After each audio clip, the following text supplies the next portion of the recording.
Joe Rogan Podcast, check it out. The Joe Rogan Experience. Train by day, Joe Rogan Podcast by night, all day. How did you get started with all this? I didn't come into this world the way everybody else does, I don't think. I used to think that everybody had the similar experience, but like if I asked you what was your first memory in life, what would it be? I don't think I know. My first memory was almost like when you're dreaming and you're falling and you hit the bottom and you wake up. Mm-hmm. That was my first memory, but I didn't wake up here. I was inside my mother's womb. And I was about maybe 6 months inside the womb. And I'm like, okay, don't forget I'm here. Okay. Don't forget. You go to sleep. You wake up again. Now something's moving in front of you. And you're like, oh, that's my friend. But I had a different name for it. I didn't know it was my hand. But I knew I had a title for it. Go back to sleep, all of those things. Then ultimately you get ready to come out. I remember all of that. You remember coming out? Remember being compressed, and you want to panic, but you're flooded with like some serotonin and dopamine to where you feel relaxed. You go right back to sleep. You remember being born. I remember being circumcised. I remember the whole nine. And the proof of it was when my wife, Mira, that you just met, when she was 6 months pregnant with my son, Kieran, I wanted to prove to her what I was talking about. So I put a light on her stomach every day at 6 o'clock at night. And I would move that light back and forth, and I'd put a song on for a week straight. On Saturday, after a week, I didn't put the light there, and I didn't do the music. And he pushed up on her stomach. And then when I put the light there, he started following the light. And for the next 2 months, we did this every night, and he would go all the way around her belly, back and forth, always pushing on it.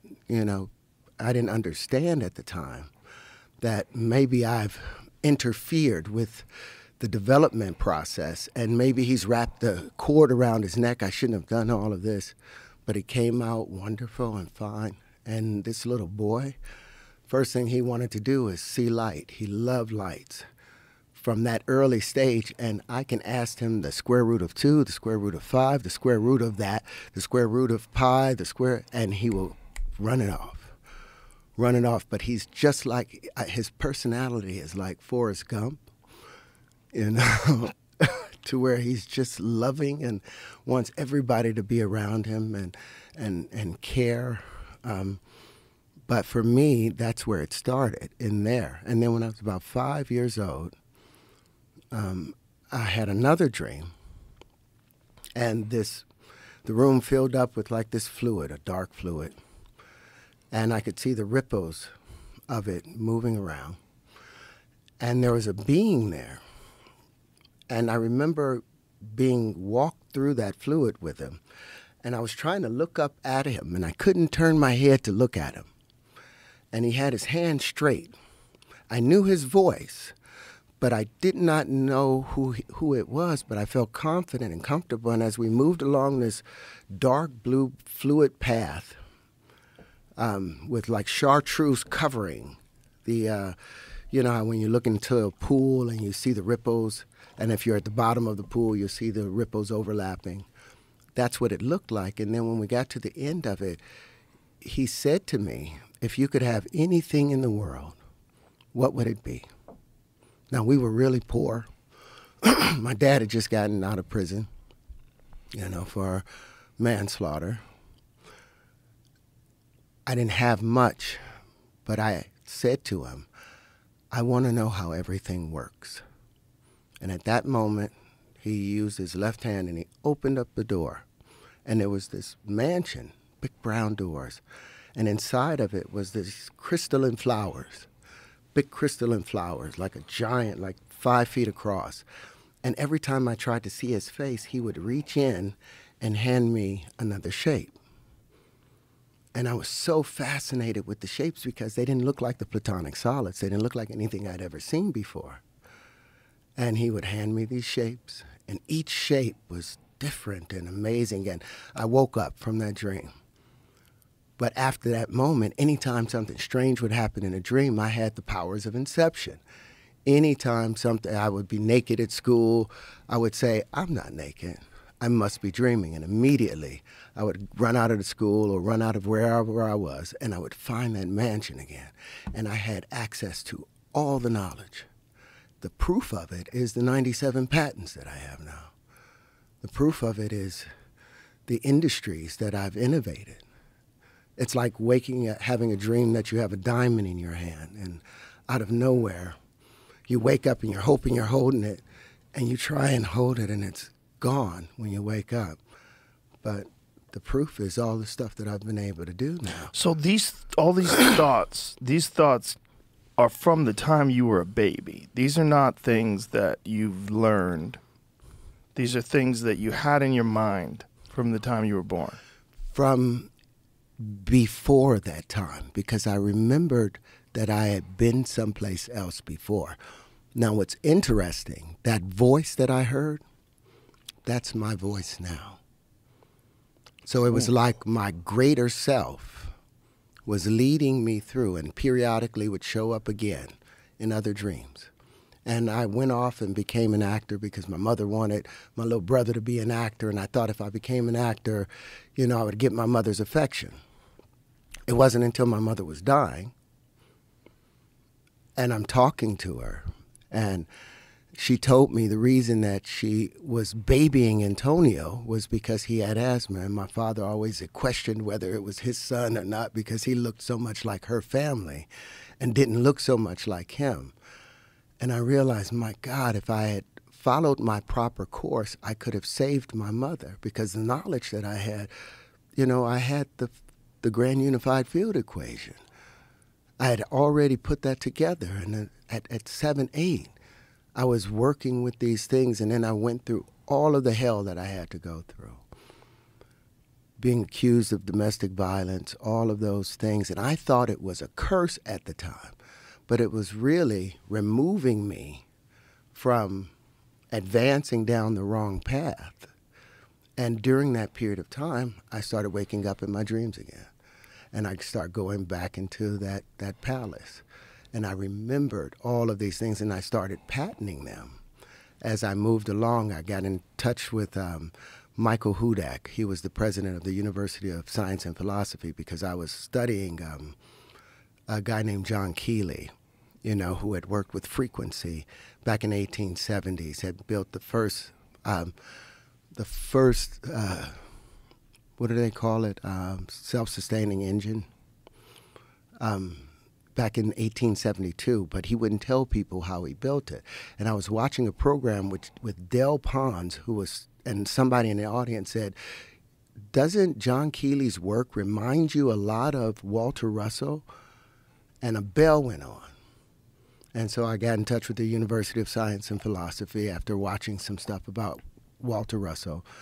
And Michael Hudak, took me under his wing and started talking to me, but he was more into the philosophy and the love that Walter was talking about. But my intention was to rebuild the periodic table, build a new periodic table, because the stuff I had learned in college, I went to school for chemical engineering the first year over at Pratt. And at the time, I think it was like 108 elements, and I told the teacher, the professor, about the relationship between hydrogen on the spectrometer and carbon and silicon and cobalt. And I was like, it's the same exact color, same tone, just doubled in each octave. And he was like, no, each element is the same element and it will always be that element. And I was like, you don't see the relationship. So I left school, and I was going to spend 40 years rebuilding the periodic table, and I found out that Walter Russell had already did that. And he did it based upon the natural curvature of everything. And when you say rebuild the periodic table, what do you mean specifically? Well, the way the periodic table is laid out, the periodic table they have now. Let's see. It a looks periodic it looks table. like a Pull up box. an image of it. It looks like a straight box. And they don't show the relationship that between every element, there's two All right, here's the periodic table. you'll see hydrogen sitting all the way over there by itself, but they don't show that hydrogen has the same tone as carbon. What do you mean by tone? Same tone, same key of E. Same key of E. 40.5 hertz. The next one would be like 81 hertz. You go to silicon, it will double up and would be 162 hertz. You'll go to cobalt, and it'll be 324 hertz. It's, in that base, if you were to take the angles of incidence or the tones that they create, their color. Like you can turn color back into sound based upon, it's the same wavelength, it's just twice as long or much longer. So all you have to do is keep dividing light by 2. Keep that up, Jimmy. You keep dividing light by 2, and you'll ultimately get back to the audible sound of it, because there was a relationship between light and color, sound and tone, matter and shape. I put, I sent over Walter Russell's. I was trying to get to that. That's what. Yeah, it's Walter Russell's periodic table that he put together. Now you compare that to what Mendeleev's periodic table. You'll compare Walter Russell's to it, and you'll see something completely different. It's unwinding. Whoa. It's unwinding. And you see there's a relationship that hydrogen. So you had figured this out at a young age? I had already seen this. This was all inside of that palace. I had access to it, and I knew the relationship. So you saw this in dreams? I saw it as a circle. Everything was a full circle laid out, and each area was just expanding, like wrapping a rag around your hand. The first wrap, it's so tight. The very first wrap is so tight. That's the first one that Walter Russell did, yeah. But go back to the wiggly one. This is how I saw it more so, but as a vortex. But you'll see there's a relationship between hydrogen, carbon, silicon, cobalt, rhodium. They're all bonded. They're all sit as the middle point between two noble gases. So those things don't really exist. It's only one substance. Now the problem is, the first thing that we're able to perceive is hydrogen. That's the first visible element, because before it is too dense for us to perceive it. You understand what I'm saying? Okay.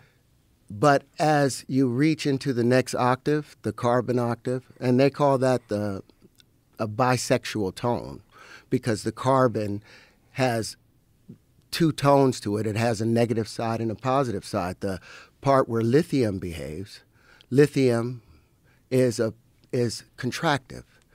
Beryllium is contractive. Boron is contractive. But the moment you get to carbon, you balance it out. It gets to a perfect balance, a plus and minus 4. So it's a double tone. Then nitrogen is minus 3,1. -3, oxygen is -2, fluorine is -1. Now the balance of this, all of those are mates. Fluorine and lithium naturally mate. If you have lithium bonded with any other element, the moment that fluorine is introduced, it will break all bonds violently so it can bond with fluorine. Same thing with beryllium and oxygen. That's why it said, and what they've tried to keep from us, if you want to break water into its component parts of hydrogen and oxygen, all you have to do is introduce beryllium or the sound of beryllium. And oxygen will violently break away from any other thing, even hydrogen, to bond with that beryllium. And now you can have it just with the frequency of it. And since the hydrogen is smaller, hydrogen will, that waveform, you can send that up into one tube, the oxygen into another tube, without using electrolysis, without using heat. It was just through frequency. And the proof of it, if you go back up just a little bit higher, We know the relationship between sodium and chlorine. They're equal and opposite mates. If you get out of the pool and you got chlorine and you're itching from the chlorine, all you have to do is get some real salt and rub that on your skin, and it'll turn right into an oil. It naturally neutralizes each other. So everything has an equal and opposite mate. The lithium becomes sodium in the next octave, doubles the same exact tone, just doubled and wider. The sodium becomes potassium in the next octave, widens up. The reason that arsenic kills us is because our DNA has nitrogen and it has phosphorus in it, because nitrogen unwinds into the next octave right after silicon and becomes phosphorus. Our DNA has both of those in there, but it's going by tone. So the moment arsenic, which sits as a -3 on the next octave, the moment arsenic is introduced, the body thinks that, oh, this is my thing that I need. And it tries to wrap itself around the arsenic, but it causes the DNA to unravel because it's 4 times as large as that nitrogen was. And those other little elements, titanium, vanadium, chromium, magnesia, and iron, all of those aren't true elements. Those are isotopes. Those things, those first 3 are the full tones. They make full spheres. But now it becomes elliptical with titanium, vanadium, and chromium. And on the other side, it's like when, like I said, if you wrap the rag around your hand, the first wrap, really tight. You can't get much out of it. Second wrap, you damn near can't see the difference of it. Third one, you start seeing hydrogen. The fourth wrap, you see carbon. I need a piece of paper or a rag, and I can show you that twist. But in between each one of them, by the time you get, nature does not allow us in the silicone octave for there to expand out. But there is the same titanium, vanadium, chromium, magnesia, and iron that exists between aluminum and silicone. But nature doesn't allow us to unravel that. But now with the wave conjugations, we can. We couldn't do that before because we didn't know the angles of incidence that were necessary to open these things up. And you couldn't do that with the platonic solids because the platonic solids were averages and approximations. They, like I've said a number of times, you show me a real straight line in nature. If everything in the universe, everything is expressed in motion, all motion expressed in waves, all waves were curved. Every action has an equal and opposite reaction. So the greater the action, the greater the reaction. The greater the reaction, the greater the resistance. The greater the resistance, the greater the curvature. Because the universe is based off of equanimity, which Einstein left out in his theory of relativity, the balancing side of the gravity was caused by electric force. Electricity is always seeking a higher pressure condition. It spins northeast, is trying to get to the center of an area, the center of a cone. But the next electric wave is coming, so it gets pushed out, and as it's pushed out, it gets to the vortices. And that's some on those pieces, those vortices. Now, instead of it spinning northeasternly, centripetally, it's forced to spin centrifugally, and it spins southwesternly. And it expands itself out, it decays, it keeps decaying until you get 4 magnetic waves that hit each other at 120-degree angles. At that point, they reconvert back into the electric field, and then they make their way back to their source again, whether it's the star, whatever star it came into. What happens when we get older? We expand at our equator, right? We get shorter at the top. Why? Because the electric force is pushing in and condensing, and the magnetism expands out at the equator. The electron field, the electrons, that's just discharged electricity, devitalized electricity, coming from the sun, coming from the earth. It's the waste product from it. but it hits our magnetic field, and then it gets pulled right back in and gets compressed again, and now it becomes electricity for the Earth, and then it pushes itself right back out again at the equator. The equator is 5 miles wider than the poles. Electricity, Einstein left that out of his equation because he coupled electricity and magnetism together and didn't realize that electricity was the equal and opposite of magnetism. Electricity being the contractive field. You breathe in, that's a contractive thing. You breathe out, that's a magnetic thing, a radiative thing. But they use the term magnet as an attractor. But to magnify something means to what? Make it larger, increase the space. That's the work of radiation. That's what Walter Russell was talking about all those years. That's the work of radiation. It's the electricity between the things that pull them together. The Coulomb force that supposedly opposites attract and push each other away. If that was true, then hot air and cold air would seek each other out. They're the same substance, but just but in a different state. They move in opposite directions from each other. Hot water and cold water move in opposite directions from each other. The reason two magnets seem like the North Pole is attracted to the South Pole, because if you had two rivers or two hoses with water coming out of them, and you pointed them at each other, what are they going to do? They're going to be pushing against each other. But they align to where the male enters the female and is able to come out. So they've been fooled by their senses.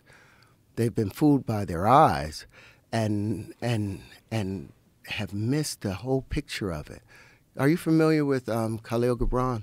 Yes. He wrote a book. He wrote The Prophet, in 1923, but he wrote another book called Sand and Foam. In that book, he told a story of a man who had been away from his family for 4 months working, and he was excited to come home, and as he was coming home, he knew that the mountain, when he saw the mountain, that he was close to home. So his 5 senses started having a conversation, and his eyes says, I see a mountain, I see a mountain, I see a mountain. And so the ears perked out and said, I don't hear a mountain. The nose sniffed and said, I don't smell a mountain. The tongue tasted the air. I don't taste a mountain. And the other 4 senses started speaking among themselves, and they came to the conclusion that there must be something the matter with the eye, because they couldn't perceive it. But all of these things, we've been misled just because we've been fooled by our senses. Our eyes see 0.05% of the entire electromagnetic wave. We're blind cosmically, but we judge everything by what we see. And they've done that with science for so many years. You look at E = mc squared. That talks about expansion. It does not show how it's divided. You've never breathed in twice without breathing out. You breathe in and you breathe out. You charge and you discharge. So how is it that the breathing in, they're acting as if the universe is just expanding out, breathing out, and it's going to dissipate out, and they never include the contractive side of it, breathing in, because they were misled by Newton, who said everything moves in a straight line unless affected by something else. And we know that not to be true. But they built the entire two-dimensional plane, the Euclidean space that we live on, that we work on, that we try and define curved nature by two-dimensional space, and we never include the curvature, the breathing in. Like Alan Watts said, no one would be attracted to a Euclidean woman because she would just be straight, all straight lines. It's the wiggliness, it's the curvature that brings the balance. Everything has to have the balance, the electric side and the magnetic side. I can talk about it, but I can show you even better. If you can... Can I stop you there? The concept of the periodic table, the way the periodic table conventionally is addressed, Do they address these things as being isolated or intertwined? They interact, but they feel that carbon will always be carbon, and it will have its half-life and keep breaking down, but it still be carbon. They don't understand that it unwinds and becomes nitrogen. Nitrogen unwinds and becomes oxygen. So the periodic table, the conventional use of the periodic table, and what is this other gentleman's name again? Walter Russell. Walter Russell. Walter Russell's version of the periodic table. How is Walter Russell's version of the periodic table perceived by people who study this? Well, now everyone wants to use it. If you can go to in my book, there's a picture of Einstein reading Walter Russell's first book, second book, The Universal One. Because when Walter wrote this in 1926, he sent it out to 300 different universities and physicists. And one of the quotes that Einstein says on his deathbed, I should have spent more time reading Walter Russell's work. That's how, and now they're taking it under their wing. But remember the Michelson-Morley experiment from 1887.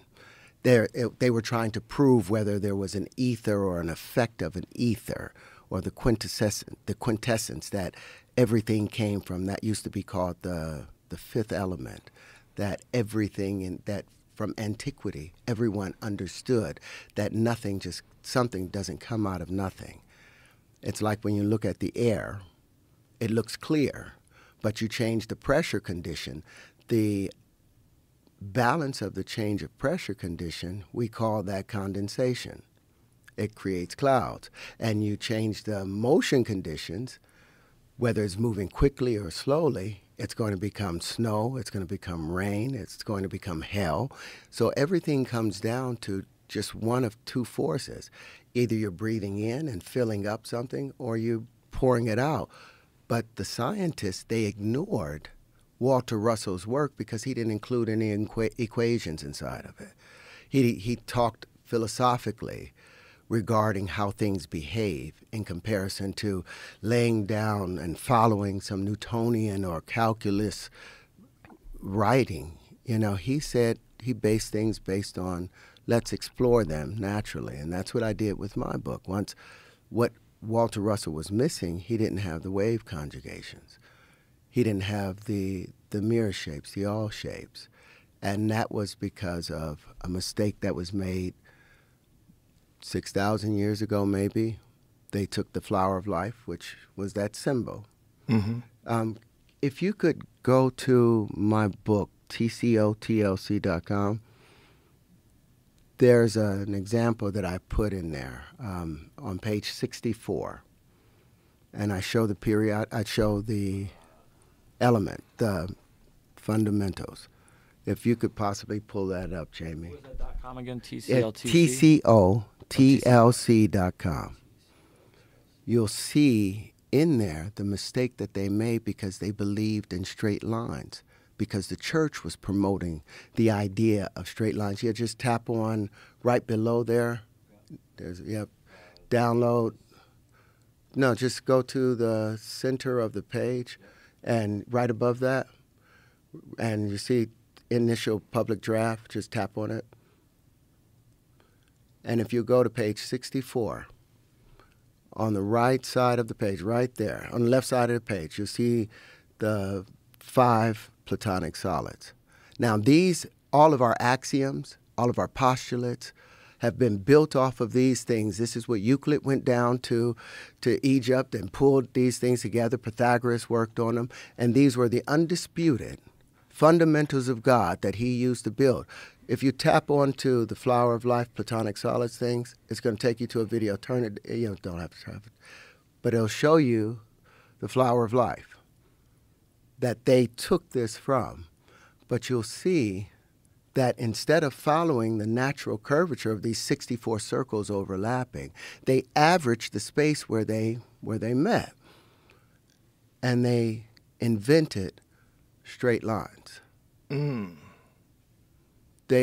did they do that? because they believed that the world was flat. They believed the world was flat at the time. And the church promoted. Pythagorean theorem comes off of this cube, a squared plus b squared equals c squared. So they wanted to use all of these intertwining circles and create straight lines. Because that's how they thought everything came down to, straight lines. They thought the world was flat. And I was like, oh my goodness. They didn't open the flower properly. So the next one would be the icosahedron.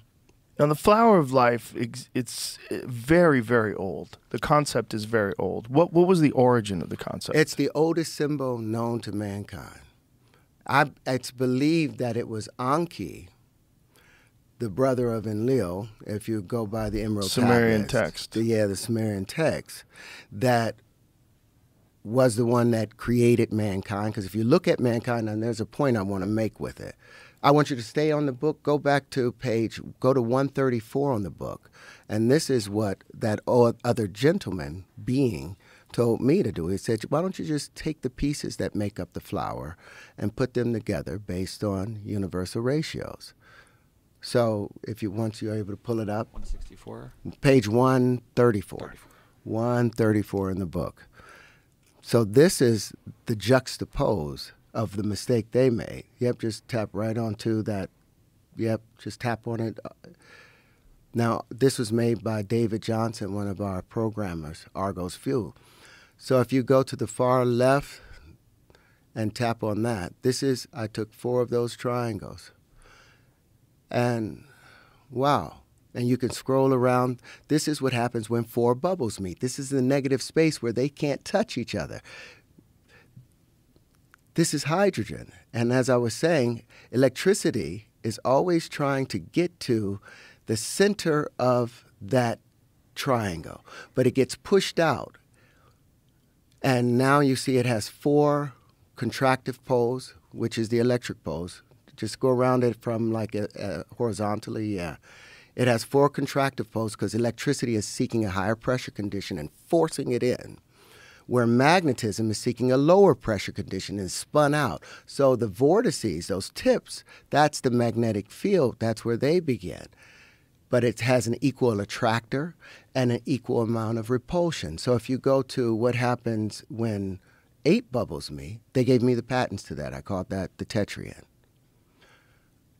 So this is the negative space in between 8 bubbles. 8 bubbles. This is the negative space where 8 bubbles meet, and you can scroll around. And this is ignored when they're concentrating on straight lines.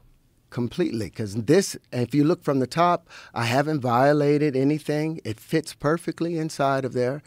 But this is the negative space where 8 bubbles meet, but you'll notice it has 8 contractive poles, but it only has 6 magnetic poles, 6 vortices, so it has a greater electrical potential than a repulsion. So maybe this is the strong nuclear force, and the previous one was the weak nuclear force. So I was like, okay, I called this the Huntian after my son. So I was like, what happens when 6 bubbles meet? If you'll go to the one right in the center. Now you see that it has these huge bubbles, fast moving, but there's 6 strong spheres that's going around this, but the greater attractor has grabbed the 2 weaker attractors. And this looks just like a photon, and guess what? It has 30 poles. What is the speed of light? 299,752,400 something. They rounded off to 300 million kilometers per second squared. But if you look at it from the top, you'll see that I haven't violated anything. This looks like what happens in nature. So I was like, okay, so they gave me the patents to this, but you'll see that there's 6 unaccounted electrical poles to it. So I was like, what happens when 12 bubbles meet if you go to the one right next to it? Another stable structure that we basically see in nature, but there's 4 unaccounted electrical poles to it. 4 spin around it. You can count those 4. You'll see 1 at the bottom and 3 on those sides. This is the basis of crystallization, the laws of crystallization that forms. And you can go to the last one. I was like, what happens when 24 bubbles meet? This is the negative space. if you pull to a horizontal on it, this is a negative space where 24 bubbles meet. This is where you cannot distinguish this from the background because all of the electrical potential has been accounted for. This would be the Bose-Einstein condensate, where something becomes indistinguishable from the fabric of space itself, the final state of matter. And the proof of this, the Platonic solids, they have a thing called discrete symmetry. You can put the cubes together, maybe you can put the dodecahedrons together, but you can't put all of them together. But you can take the wave conjugations right here, and they form supersymmetrical systems where everything aligns. So there's a site that James sent over to you, and this will be the final thing, and then I'll be quiet for a second. But because this is this right here. Now, these are other sculptures I've built. There's a video, and you'll see that flower. If you'll pop it up from Terry's linchpins that he sent you, you'll see, and this is one of 4 supersymmetrical systems that I patented. And the reason I patented it was because when Walter Russell put his stuff up, just go down a little bit, and we're going to get to gravity. Not that one. We're going to get to gravity in a second. Not that one. We're not even there yet. There, Tetrotarian wave conjugations. Now, these are all of those systems put together. This is where 12 bubbles meet, the Aubrians. Mm-hmm. And then I put 5 of them together, and they make these natural starfish. But then when I put 10 of them together, they lay themselves out, and they predict all distribution of matter within the electric field. And you can see where 6 bubbles meet as you get to a higher point on it, those where 6 bubbles are meeting, still fitting perfectly where the 12 bubbles are meeting and where the 4 and where the 8. That's a super symmetrical system. I put 12, if I put 20 of those where 6 bubbles meet, the Antonians, they make a natural dodecahedron that's naturally curved. If I take where the 12 bubbles meet, that's where I made the linchpin from, ultimately from some of those pieces you got right there, that all shape of it. So that was one of the first things. But when Walter Russell came out with his book and he introduced his periodic table, he watched as different people went up and collected Nobel Prizes for deuterium, for tritium, for all these things that he had discovered. And I was like, okay, let me wait until the patents are granted before I'll talk about it, so that they won't be able to stop it. But what makes more sense? Where they invented straight lines in opening the flower, or where you actually take the individual pieces of the flower and put it together based on universal ratios? Which one do you think is how the givers of that knowledge intended for us to use it? Well, it makes sense because you're accounting for the negative space and the straight lines are not. Bingo. Yeah, that it must be something. And so, and then these are all physical representations that you've created? Yep. That are all of those things? Same things. That's the Aubrian right there. How is this received? Like when you talk to people about this? Oh, man, they first, because I hadn't shown them, I introduced it with, let's talk about our fundamentals are a little bit off. There are no straight lines. Right. So I reached out to Neil deGrasse Tyson. I saw him at an event up front, at Fox. And he was like, hey, man, yeah, I'd love for you to come on my show, do my radio, do my TV thing. I would love that. I was like, yeah, but I've got something I want to introduce to you. And it was only 36 pages. It was a treatise. And I told him it was controversial, and I sent him over the 36-page thing that had the wave conjugations in it, but I started it off with 1 × 1 = 2. And he went in on my treatise, redlined everything. He attacked that I had talked about Walter Russell and Victor Schauberger and John Keeley and Tesla as the people that I looked up to. He attacked them, but then he started attacking, the 1 × 1 = 2. How did he attack them? Oh, he was because I asked him. I said, under what conditions? I said it's illogical where the square root of a number added to itself will equal more than that number squared. But that's what happens with the square root of 2. That's what happens with most of the numbers. I was like, how is it that multiplication, if it means to make more and increase a number, how is 1 × 1 = 1 part of the multiplication table? Now, I understand that if you're seeing it one time, right? But we call that once. But the moment that you add the times in there, that multiplicative indicator, that means there's more than 1. So now each equation is supposed to be balanced. That equal sign is supposed to show that there's a balance between these 2 numbers over here and a balance on this one over here. What happened to the other one in this equation? It didn't equate. And then I took the square root of that number. I took the square root of 2, because all this started in 3rd grade. I was arguing with my teacher because we were talking about the square root of 100. Oh, my God. Is that your phone? Yeah, that's my detox thing. I'm supposed to detox right now. How do you detox? You detox on a timer? What do you do? There's my wife got me these things, because I'm supposed to take this. What is that? And Pure Body Extract. And there's another one. Advanced Daily Cellular Detox. What's in this? Oh boy. I and this too. What's in this stuff? Just things to counteract the natural the metals that we have in our bodies that wear us out. And you just take these periodically throughout the day on a timer? I got to do it now. I got to do it. Okay. I take a dropper, part of that dropper, and then 4 sprays, and it removes the parasites from your system, like oil of oregano, like using oil of oregano instead of using antibiotics. And have you felt an effect? Yes. Yeah? What do you feel when you take this stuff? I used to have really thick, dark circles under my eyes.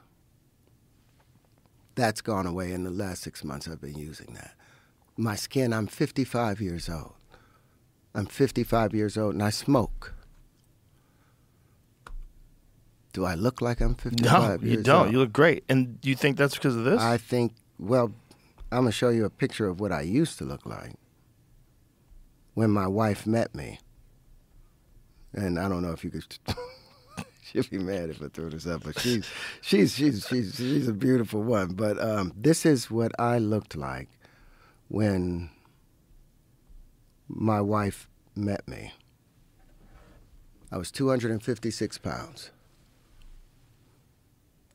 Were you eating differently? I was, well, now I'm intermittent fasting. I follow her routine, but she turned me from that into this. It's like she shined up. Yeah, you look about 15 years younger now. Yeah, and that's because of her. I still smoke my cigarettes. Why do you do that? I'm a crackhead. I don't know. Everybody has to have some vice. Like Alan Watts said, you got to have some balance of beneficence and rascality to you. We have a fan in here, by the way. If you wanted to smoke in here, you're more than welcome to. I don't trust people, that walk around, people get so offended by gurus a lot of times and yogis because they think they're these calm and passive people, and when they get angry, they're like, oh, that was a directed anger. That was a purposeful anger to wake you up to something. And then they find out they have a girlfriend. They find out that they smoke, and they're like, oh, Vices. This is a lie. Right. But that's the real person. That's what I loved about Alan Watts. He had a wife, and he had his mistresses. He ended up dying with one of his girlfriend and his wife, off in his little place. but he spoke the truth. He was honest. Life is about the give and take. There's a balance in there, you know. To be human is to be flawed. It's to be beautiful. Yeah, it's part of the beauty of us. And it's part of the why we create. I don't think you create from a perfect place of enlightenment. I think part of the chaos of being a human being is the beauty of the creation. It's why we create. The most fucked up people, the best artists are some of the most fucked up people. My favorite musicians, my favorite comedians, my favorite actors. Yep. Almost all of them are fucked up. Yeah, my uncle used to call it, he said, if you don't get any flower to grow unless you throw some shit on it. So back to Neil deGrasse Tyson and his critique of Tesla. So he threw shit on, he was like, well, Tesla stuff worked, but Tesla was never really respected and out there. And I guess he wanted me to support Bohr or Schringer or Feynman or any of those people. And I'm looking at the Feynman diagrams. I'm like, you made all these things up. You're basically doing the Mr. Spock thing. If you want to find the answer to something, then you cancel out all the possibilities, all other possibilities, and you root it down to one thing. So that means going through the whole universe to answer one question. And that's the problem with probability. That's the problem with Heisenberg uncertainty. That's the problem with Schrodinger. All of those were just these probabilities because they had taken the ether out. They forgot the electromagnetic wave. Mm-hmm. It had to have a medium in which it followed on. It had to have something in which it was moving on. They don't exist in isolation. No, they do not. And it cannot be the cause of its own action. An effect can never be the cause of the action. The chicken cannot come the egg cannot come before the chicken. The chicken has to be there first in order to lay it. It has to mate.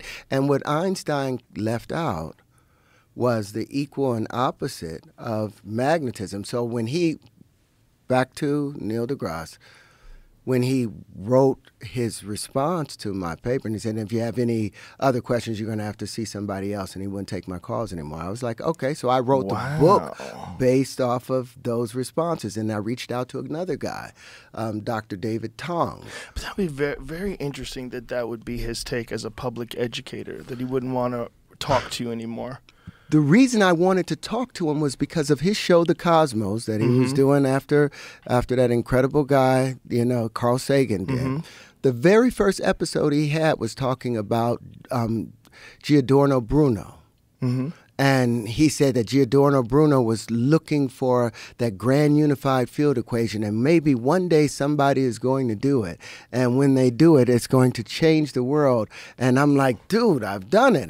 I've got it here. He attacked it with such vitriol that I was like, oh, okay, maybe I need to walk away from this. Dr. David Tong from Cambridge, a professor at Cambridge, did a video on physics of the world, and he said it's all a lie. And he explained that there was these 16 fields, that everything that they had taught was this. And they gave the best understanding and interpretation that they had of it. But it was all a lie because they didn't understand how it worked. Why? Because the Michelson-Morley experiment from 1887, where they were trying to define the ether or the earth in this etheric space, problem was they kept with Newtonian laws, so they thought the ether didn't move. They thought it was still. But there was another guy, Larmor, that did it in early 1800s, and he went off of Thomas Young, who influenced the Fresnel lens, influenced Fresnel, came up with the Fresnel lens.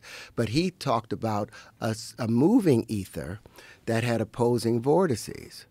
So I didn't learn all of this stuff until I was getting ready to have conversations with people, because I was looking, where has this work been done? But if you look at Giordano Bruno's work, it looks a lot like my stuff, but he still had straight lines, and I think he put those straight lines in there to appease the church. Oh, wow. So that he wouldn't get killed. Oh, my God. And they still killed him. They hung him upside down in 1600, the Catholic Church. $15.99, hung him upside down in a stake and set him on fire because he refused to recant that the God that they were talking about was not the true God of the universe. It was much larger than that. Their story went back 6,000 years. And there's other traditions and tribes around the world where their stories go back 200,000 years. And they made a lot more sense. So how have we limited ourselves? You take Noah having 3 sons, Shem, Japheth, and Ham, and one was black, one was Asian, and one was white. Does that make sense to you? But we subscribe to that. We ascribe to that dogma, and everybody's entitled to whatever opinion they want to have.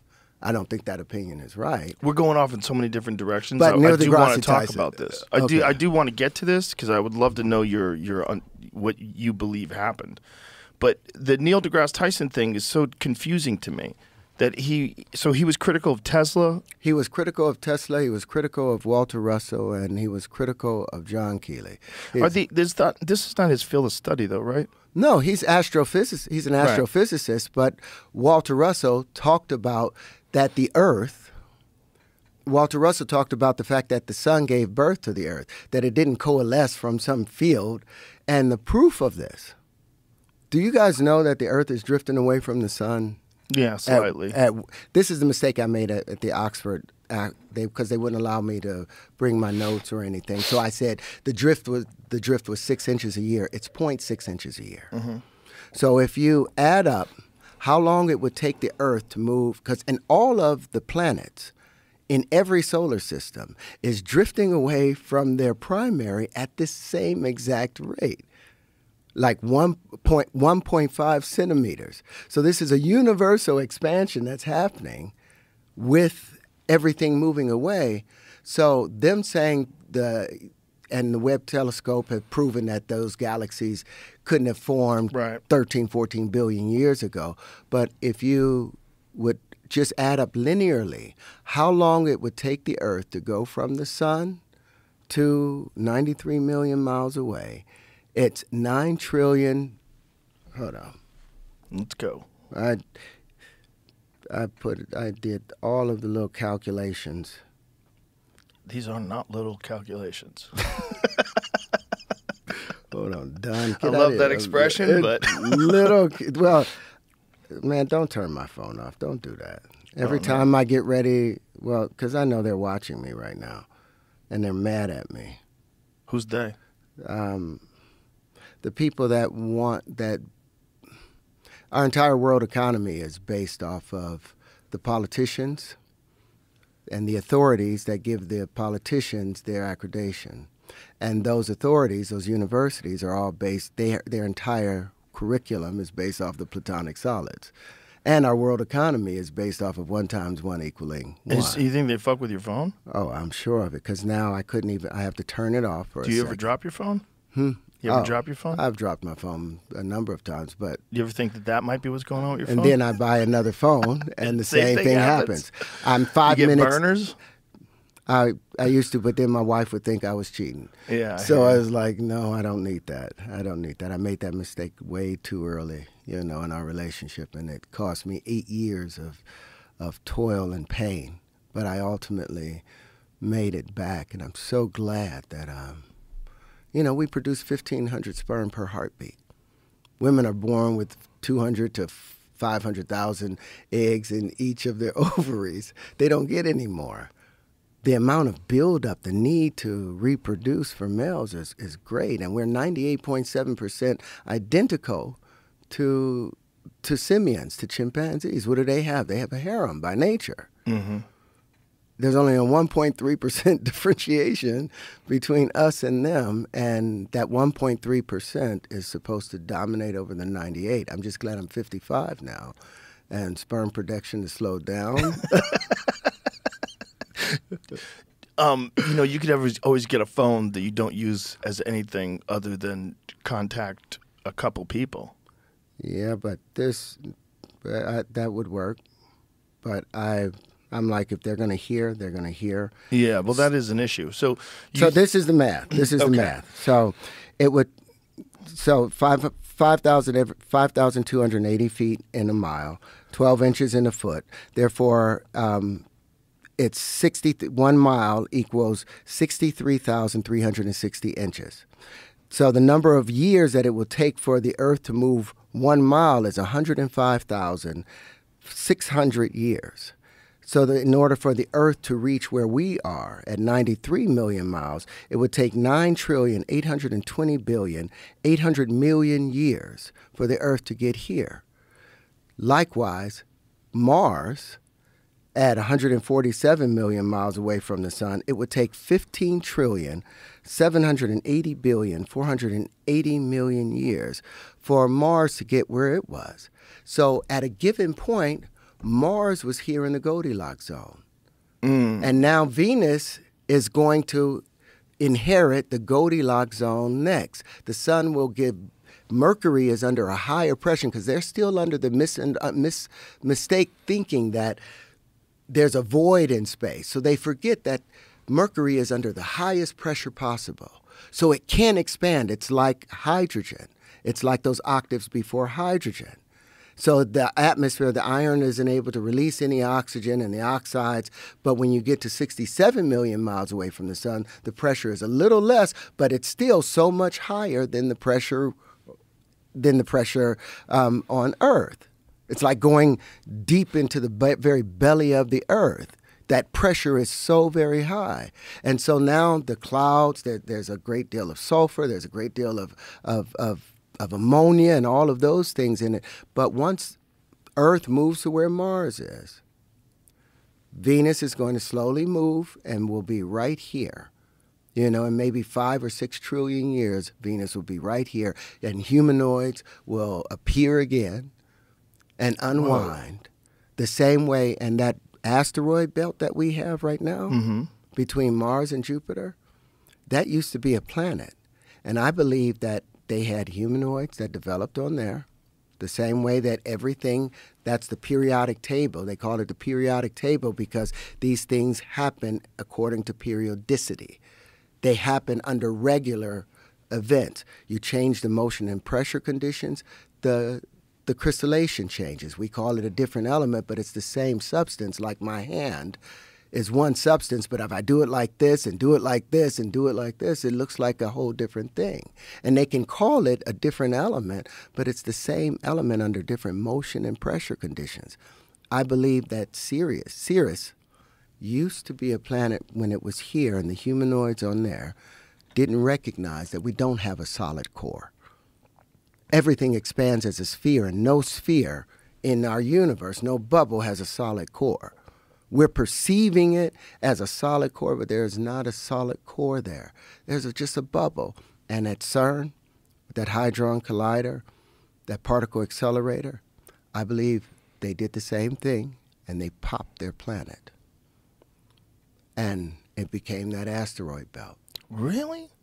Just take it, if you add up all of the weight of the mass of those of the asteroids in the asteroid belt, it will probably equal the same mass as that of Mars. I thought the concept of the asteroid belt was, well, first of all, there's the concept of Earth 1 and Earth 2, right? So yeah. Earth 1 was a planet that was hit by a planet, and that's how our moon was established. When have we seen that happen in nature? Well, we haven't seen it yet, right? But these things take a long-ass time, and we don't have a whole lot of ability to see things.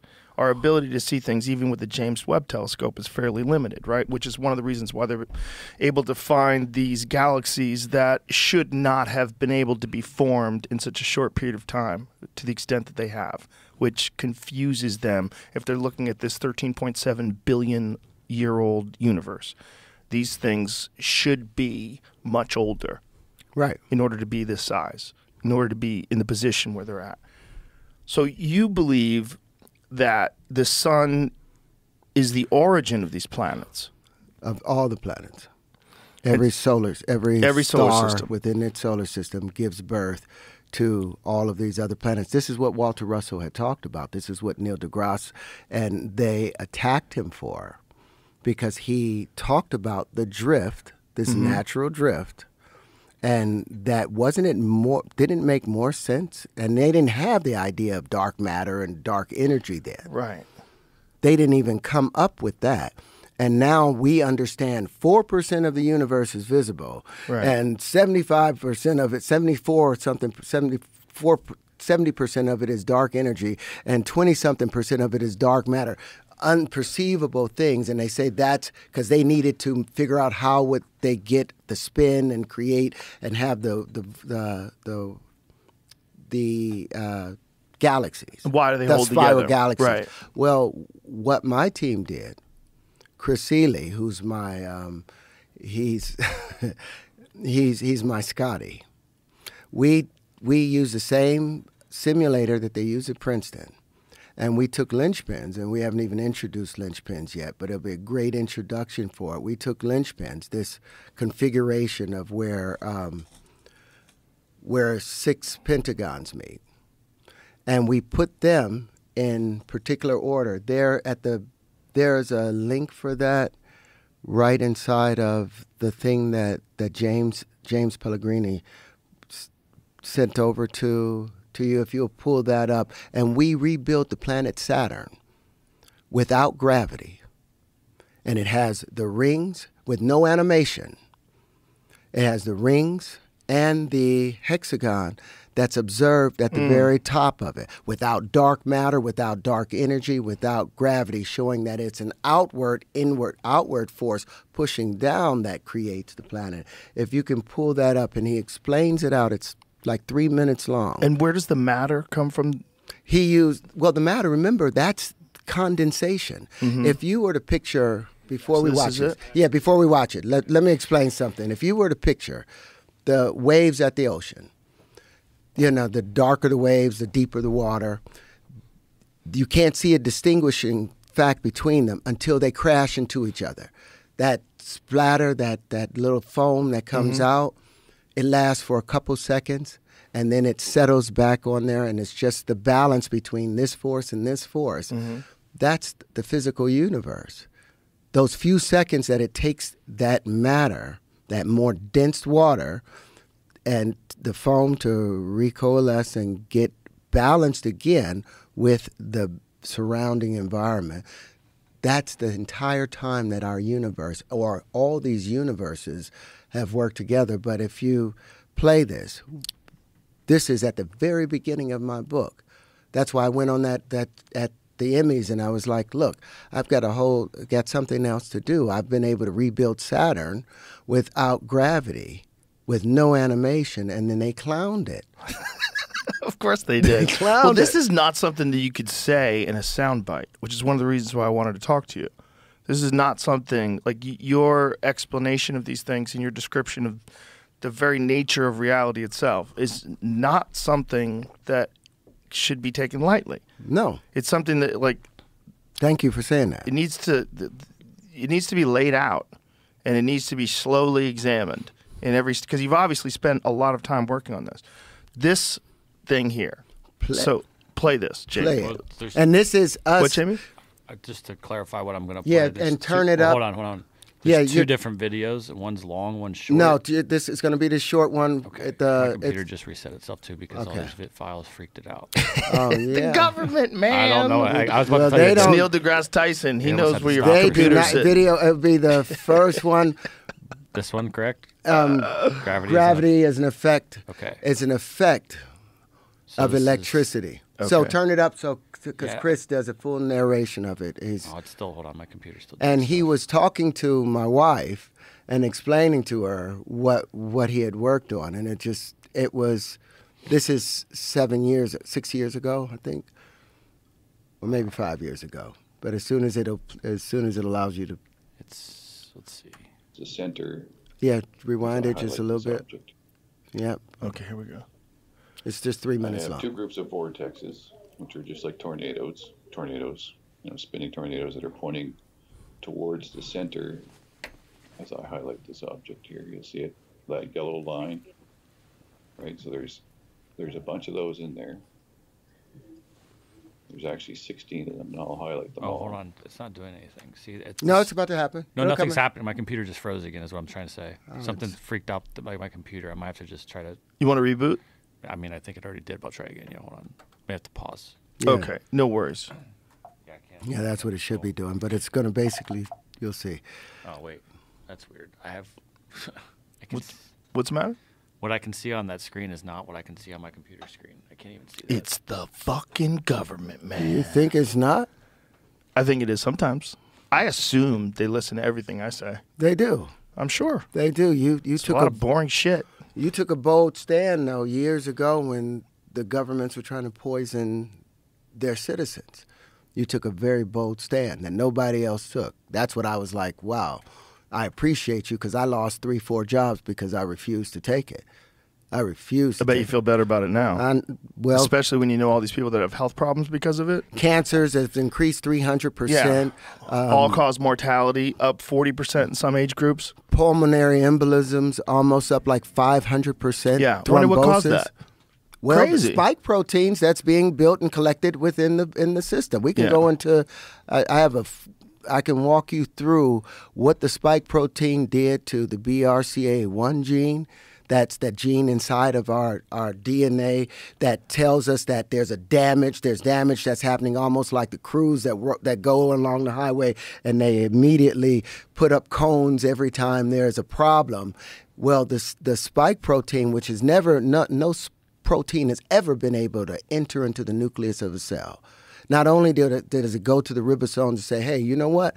I don't want you to produce whatever protein, like if it was a skin cell, you're not going to produce keratin anymore. You're just going to produce these spike proteins. That spike protein went into the DNA and it tells the BRCA1 gene, turn off. And that's the gene that says, hey, there's a mutation here. Let's scrap that thing. And so now the cancers are building up.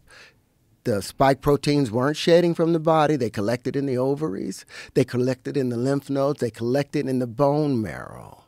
So now we have all of these diseases that's showing themselves because the body is overwhelmed trying to deal with the spike protein that's attaching itself to the ACE2 and the endothelial cells in our vascular system for everybody out there. And the more boosters you get, boom, the you're worse turning your your outcomes are system gonna be. off. You're turning it Yeah. off. Your body cannot defend itself, and it's just collecting. It's just collecting. but it also showed me the bizarre state of human psychology that people, if you're presented with what could be a potential solution, you want to believe in it so bad that you're willing to defend these companies that have been the most deceptive companies, proven deceptive, not just deceptive, but deceptive in the way that they are allowed to distribute information. They're allowed to not be transparent about their studies. They could have multiple studies that show a negative cause or a negative effect, and they don't have to release those studies Why? because they're bought and sold. But I think it's an agenda to it. You think so? I think it's an agenda attached to it because they restricted any natural thing like ivermectin. Iver means like it caused ivermectin. Mectin, for the Latin of it, it was worms, and it was anti-worms. And what the ivermectin does, it causes the worms to have paralysis, or parasites to have paralysis, because it stops their information from passing. And there's these things called the nodes of Ranvier between each neuron. There's an axion, and there's the axion, and oh my God, I just forgot the leg that comes off of dendrites. Those dendrites and the axions have these things called nodes of Ranvier, where they're not allowed to touch each other, and it transfers potassium and chlorine back and forth to each other. Potassium, chlorine, chloride, and hydrogen back and forth. Well, in the worm, the ivermectin stops that to where the worms become paralyzed. So it was an immediate defense against the pathogen, but they immediately shut that down and wouldn't And allow also, anybody they- to use it They showed that it stops viral replication completely. in vitro. Yeah, they know that they know that there's a mechanism involved, and they try to pretend. And then they also try to pretend it's dangerous, which is insane. And they even got Rolling Stone magazine on board with it, where they printed an article where they were showing these people that were waiting in line for gunshot victims because so many people were overdosing on horse dewormer. Yeah, well, that was propaganda. It was a full-on lie. Not only that, they were so stupid and clumsy about it that the image that they used, this is Oklahoma. The image that they used was like in the summer in Oklahoma, and yet everybody's dressed in winter coats. It was retarded. The whole thing was so stupid, but so obviously coordinated. It was confusing to me how many people were willing to go along with it and how many people were angry at people who didn't go along with it regardless of what they were saying. Even if what they were saying was reasonable, even if what they're saying, especially if you're talking about like Jay Bhattacharya and these people that were professors at esteemed universities, and they were being silenced, and there was a coordinated effort to remove their posts from Twitter. This is wild shit. Yeah. Unprecedented wild shit. And the population was just going along with it. For me, what was fascinating was psychologically. Like, do you guys not know about deception?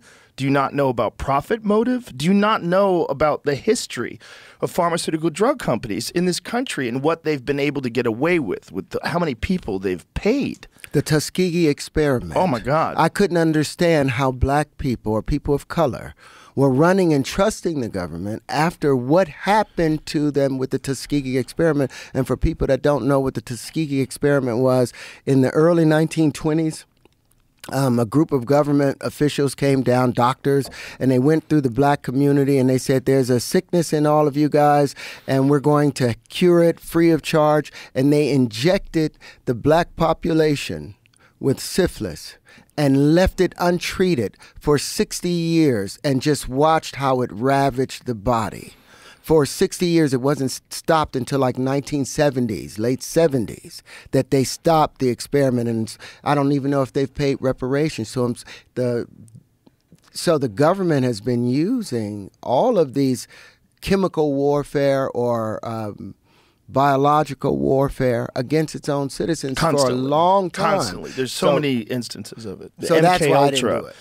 There's so many instances of it, documented instances of it. And that's the Tuskegee experience, one of the most horrific. And the fact that it went on until the 70s is just fucking terrifying. But this is just the nature of having that much secrecy and control and profit motive and being able to enforce power on people. And it's a thing that human beings have always done. Whenever human beings have gotten into a position where they're ruling over others, they are callous and evil, almost always, almost universally. There's not one instance of this amazing, benign, beautiful leader that transformed their society into this incredible utopia. It doesn't exist in history. No. Animals and insects, not one of them are responsible for the eradication of any species on this planet. Right. Not one single creature from history, but mankind is responsible for the extinction of millions. Even when animals are responsible for the extinction, it's because human beings Has introduced interfered those animals into places where they didn't belong, like cats in Australia. All the birds. Yeah, they killed everything. So this is man's interference, and it's based upon their lack of understanding. Because they don't know how the universe truly works, because their math has been off for so long, because their fundamentals are wrong, now everything has this expiration and there's a loss to everything when the universe is perfectly balanced, when you utilize it properly. And that's why I wanted to introduce the wave conjugations and the mirror shapes and all of these things, defining the electric field, defining the magnetic field, and the constitution between them being the linchpin. Because the linchpin, as you'll see in a second, it has that same center as that tetrine space.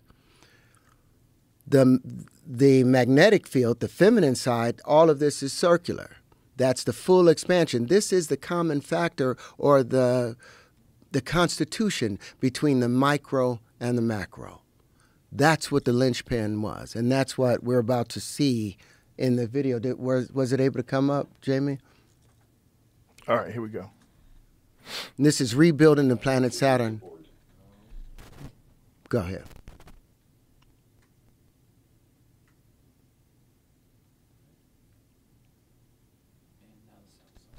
The sound was coming through your speaker? Is that what it was? Time for a new laptop? You know what's going on. Government, They do not want you. We're about to kill gravity. We're about to kill their god, gravity, and they don't want that. towards the Here we go. center. Here we go. From the beginning. I have two groups of vortexes, which are just like tornadoes, spinning tornadoes that are pointing towards the center. As I highlight this object here, you'll see it, that yellow line, right? So there's a bunch of those in there. There's actually 16 of them, and I'll highlight them all. There. And render that just so you can kind of see a little bit better. So they're all pointed towards the center, but they're arranged in what we call the linchpin configuration. I'm going to pretend like you never heard of that before. So there's one on the top, and then three in groups of three around that are spaced at 120 degrees apart, and the tilt of these ones on the bottom here is 109.5 degrees in relationship to the top ones. They're creating this flat space on the top and the bottom, and they're spaced at 120 degrees radially. And then inside the model is three groups. Jamie, there's two Particles sounds that playing would be simultaneously. known No, it's got sound in the background. Oh, while he's That's doing my it? wife talking. We're in the kitchen, and he's just explaining this over Skype. Recorded from a This Skype is over call. Skype. I was confused. Go ahead. Up to 1,000 pounds, from 2.2 pounds to 1,000 pounds. And there's no gravity whatsoever in this model. There's no center attractor. So it's just vortexes and two magnetic fields, a north and a south polarity, and one harmonic resonance, which is emanating a vibration in the field in this region here where these vortexes are pointed. So it kind of just oscillates to give it a little bit of randomness in motion so that the particles will kind of interact and bounce around like smoke or water, waves and water. And then when I hit play, it does it all by itself using physics simulations. So there's no animations at all in this model. And when I play it, this is what pops out. Holy fuck. Wow.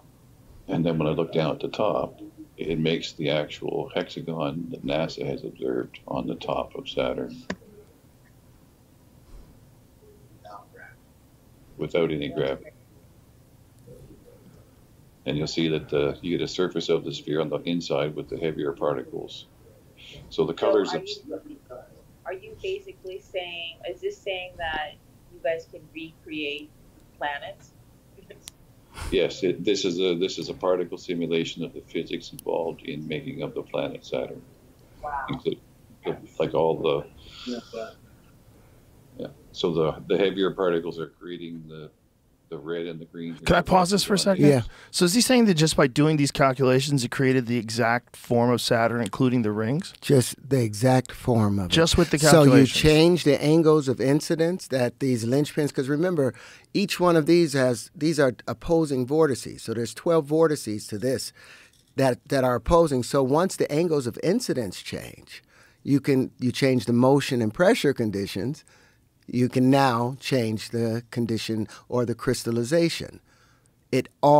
So I was saying with the periodic table, now because we have the angles of incidence, material engineering can now separate the space between carbon and nitrogen or carbon and boron and have the same elements of titanium, vanadium, chromium, magnesium, and iron, or nickel, cobalt, nickel, copper, zinc, gallium, or germanium in those higher octaves. We can do that between silicon and phosphorus or silicon and aluminum. So the transparent aluminum now becomes possible because we can now control the pressure and change the pressure and motion conditions where we couldn't do that before because they were going by Cartesian space at 90 degrees and 45 degrees straight lines, the Euclidean space that they've made up, this orthogonal or church-like space that they've generated because they wanted to promote that cross. That was the basis of all of that. Now we open ourselves up. This is what happens when four bubbles meet. This is the negative space from when four bubbles are meeting. That's hydrogen. That's why when I went to Uganda, I was like, look, we have an entirely new system of hydrogen that I've got a patent where we're able to, you won't need projectiles in the guns anymore. If you pull up my patent for projectile. Before we do that, though, should we finish this? Oh, yeah, finish it. Let's finish this video. And then, Jamie, and it's could only you like a also minute get, I want to see a photo of that hexagon on the top of the Saturn. So let's play this. It's just another minute, I think. I feel like we could do an 80-hour podcast. Dude, we haven't even got, we're just introducing linchpins. I know. Which is another super symmetrical system. I'm barely hanging on. No, you're not. No. Turn it up.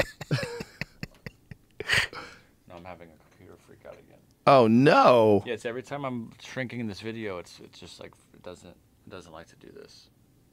Huh. I don't know what's going on. Is it the codec? I have no control over the computer. Alt tab does nothing. Escape does nothing. Yo. Spacebar does nothing. Maybe you dropped your computer. Maybe you dropped your computer, Jamie. I'm gonna try to. But Jamie, you need a burner computer. Yeah, they don't want their God killed. Gravity has been the thing they've been holding on to from the beginning, and it's just an effect of electricity. It's the draft left over by electricity. Is it working now, Jamie? It's just did like another false reset. So let me get my stuff back together here. But we've seen that portion of it. So what I'm saying, We're about here. Yeah, right there. Yeah. Yeah. All right, we'll try. Oh shit. Hold on. Too many things. This is kind of funny. If you haven't... Has this ever happened to y'all before? No. Fascinating. Yeah, if you want to be paranoid. I'm not paranoid. I am. I'm a bit of a skeptic. I'm a realist. If A is equal to B and B is equal to C, then A is equal to C. If this has never happened before and it's always happening to me, maybe I'm just bad luck. Am I bad luck? No, here we go. Okay. Without any gravity. And you'll see that you get a surface of the sphere on the inside with the heavier particles. So the colors of... Are you basically saying, is this saying that you guys can recreate planets? Yes, this is a particle simulation of the physics involved in making up the planet Saturn. Oh. Wow. Like all the... Yeah. So the heavier particles are creating the red and the green here where the hexagon is. And those are the heavier ones creating the shell of the planet. And then the outside are lighter particles that are a fluid that's creating the counter rotation of the atmosphere of Saturn like we observe scientifically. And the red ones in the middle here are where the magnetic field is strongly polarized at the north and south poles, which gives you aurora borealis. Now, I have a question. Now, does this mean that you would be able to control what kind of atmosphere the planet has as well? Like you can change that? Because you can create it, that means you can change it. We now have a system by which you can, it's the arrangement of linchpins and the axis upon which they are spinning in relation to each other. And, or vibrating. By doing that, we can create the condition, any condition that we want. So you can have human life here, is what you're saying? We can recreate life. If you're able to change and alter these external fields and understand, like at least this would give us a method of studying it in such a way that we now understand that it's external pressures being applied from the outside in, not the standard model where you have internal fission reaction in a nuclear in a planet with magnetic fields from iron cores, etc., going outward. Right? That's all kind of ego-based at the center. This is pretty solid evidence that everything we're observing is from the outside coming in. So the entire universe is actually creating these planets from the outside in, from space itself, the pressures. Turning rays. You can stop it. Now, what? So, Go to that image. like, if you picture dropping a pebble into a pond or a pool, everything expands in these longitudinal waves, Right. perfect spheres, unless there's something else in there. But when it hits the edge, it all starts bouncing its way back. And when these returning waves meet expanding waves, that's when we get our first geometry. So this is the proof that the universe is not infinite, but finite. Because you could not have shape without the returning waves, and the waves would not return unless it was bouncing off of the edge of something. Look how strange that is. Bingo. Look how strange that hexagon on the top of of Saturn is. Or yeah, that's Saturn, right? Yep, and then Yeah. we don't even. And That is so crazy. He explains exactly how he built it, all the angles of incidence, all the pressure systems that he used. All of that is so it can be a repeated experiment.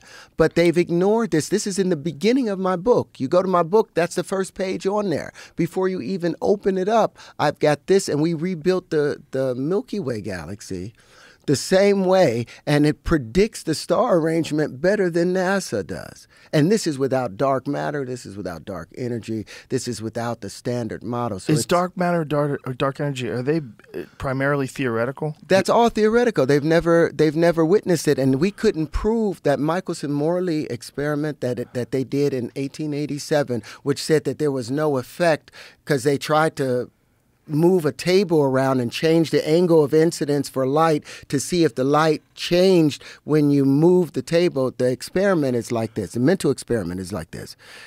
If you're going to experiment, you have an A structure, and you have an idea of how A behaves, and you have a thought that if you put A in a particular situation, it's going to turn into B. So let's picture it hypothetically like you have a bar that's maybe 6 inches long of iron. And you say, okay, well, I think if it goes into the freezer that it's going to get shorter. So you're supposed to have 2 exact bars 6 inches out and leave one outside of the freezer, and put one in the freezer.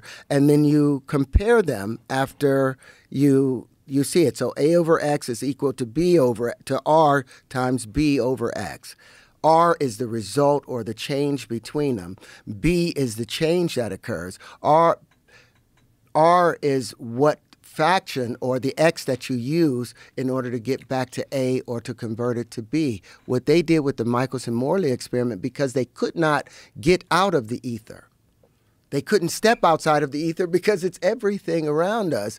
So they couldn't tell a difference, whether they saw no result, no change. So they assumed there was a void, that there was no ether there.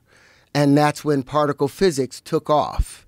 Lorentz, a great physicist that everybody loved, entered a paper in 1904 where he was continually explaining the ether the same way that Maxwell, all of his theories came off of there being an ether, but he was still limited by Newtonian laws and the Coulomb force of opposites attracting. When it's the positive, it's the things that are alike that attract. But he believed that the ether was still and the space was flat.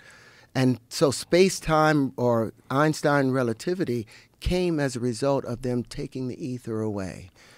And for 100 years, we've walked down this particle physics world that's all theoretical. And here I've patented these wave conjugations that is the ether, is the contraction of the ether and the expansion of it. And on top of that, the proof of it was I've been able to build new industries from it. If you go to, I want to introduce the linchpin, if I can. With all of the talk. Before we do that, can you tell me how a planet is formed under this theory? So you have a sun, and how does the sun give birth to these planets? The same way we defecate and have gas, like Jupiter's that red spot on Jupiter, that's spinning on it. That's going to become a moon. It may take a billion or 2 billion years. That will ultimately become a moon off of Jupiter. Where is it? Right at the equator. Where do we discharge at? Right at our equator. And then it will rotate its way around and slowly be pushed out by the solar wind by Jupiter. So like coronal mass ejections. Coronal mass ejections. So some kind of ejection of matter leaves the sun, and over billions and billions of years, enough of it collects, and there's enough of a force to where ultimately that coalescing idea that they have, that's where it happens. It's not from materials that's just been left over from the Big Bang, like Rupert Sheldrake says, the physicists of today ask for, you give us one miracle and, show us how everything came from nothing and we'll explain everything else. And they can't explain everything else. They can't explain the morphic resonance that's happening between things like right now, because I've discovered these wave conjugations, every person on the planet that's been thinking about it will now have ideas concerning, but not just us, but all humanoids throughout the entire universe will now get that same resonance and be able to apply it like the experiments with the rats. Right. You teach a rat something here in London, and then in New York you find the rats are doing the same thing. Right. Spontaneously, because of the morphic resonance, because we are all connected on this ether, and that waveform that's the consciousness. We are all just one great being. Yeah. That's what they forget. We're not separate. The universe is probably one cell inside of some super organism. Right. And we're just little who, little who's like Horton hears a who and trying to make sense of it. And it's a beautiful thing that we're making sense of it. But everything is just one great being. We're all God. That's what Jesus was talking about. That's what Buddha was talking about. It's recognizing the divinity in you. What I did as a child, I said, I'm going to, instead of waiting for the Messiah to show up, what if everybody picked up their torture stake and behaved and did the things that they had expected the Messiah to do? What if everybody just for one day walked around and behaved as if they were God himself and did the things that they would expect the Creator? And we know God can't just be a male, because no man can produce a child without a female. Everything in the universe, as above, so below, like Billy Carson always talks about. You can't, everything has an equal and opposite. It has to mate. Mating is a big part of what we do. The boron mates with nitrogen, and that's how the carbon happens. Everything inside of us, all our cells, they're mating. There's a relationship going on in it. Everything's alive. There is no death, but that the Bible talked about a mechanistic world. God took dirt and blew into it the breath of life, and it came to life. But if you look at the Brownian effect, what is breathing? Going from positive to negative. And they see all these, even the plastic that makes these things up are still going from, it's still carbon, polarizing from positive to negative, breathing in, breathing out. It's just under a different state of matter, but there is no death. There's no death. Everything's eternal. And once we get rid of the idea, okay, you're going to die and disappear, then they don't have any grasp over you anymore. And to be free, the truth will set you free. That's why I was like, okay, well, if this truth caused me this lifetime, then wonderful, I've accomplished what I needed to do. Because I think in the previous lifetime, I was supposed to do these things and I didn't. And that's why it's been so hard for me. And that's why I've pushed so hard to get these things out, because So you felt like that, like from the womb? From the womb, I had to get this done. So you felt like you had these things that you didn't get out in a previous lifetime, and now you feel like an unstoppable urge. I have to at all costs. So can I go, I would love to talk more about this, but I don't want to lose this thought. So if I want to go back to the formation of planets.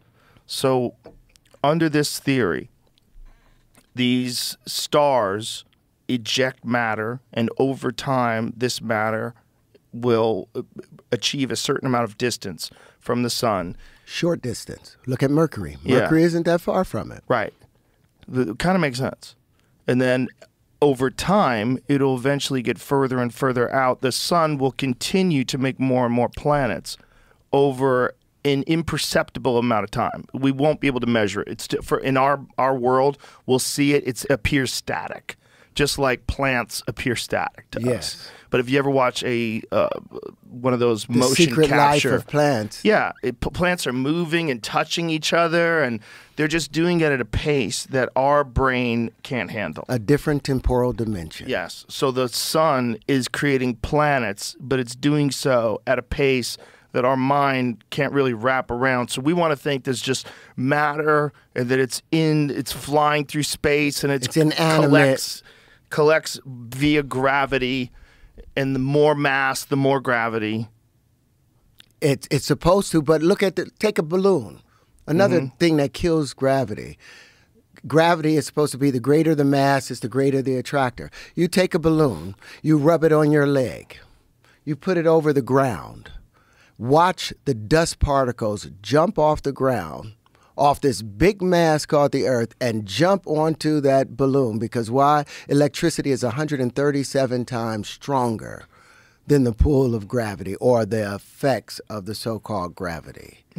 It's the electric force that's the attractive force. It's the electric force that tightens everything together as the masculine, and then the dividing force is the radiative force, the magnetic field. It ablates and pushes everything out, and then they collect together again. But where these things meet, at the proper angles of incidence, like the Birkeland currents talked about, those plasma currents talked about, those angles of incidence is at 120 degrees when it converts it back into electricity, and it will keep collecting and coming and making life. The planet isn't a dead thing. It didn't just happen to come together. That's just the process by which it was given life. It's alive, and it's screaming. It thought we were going to be beneficial to it, and now it's trying to kill us.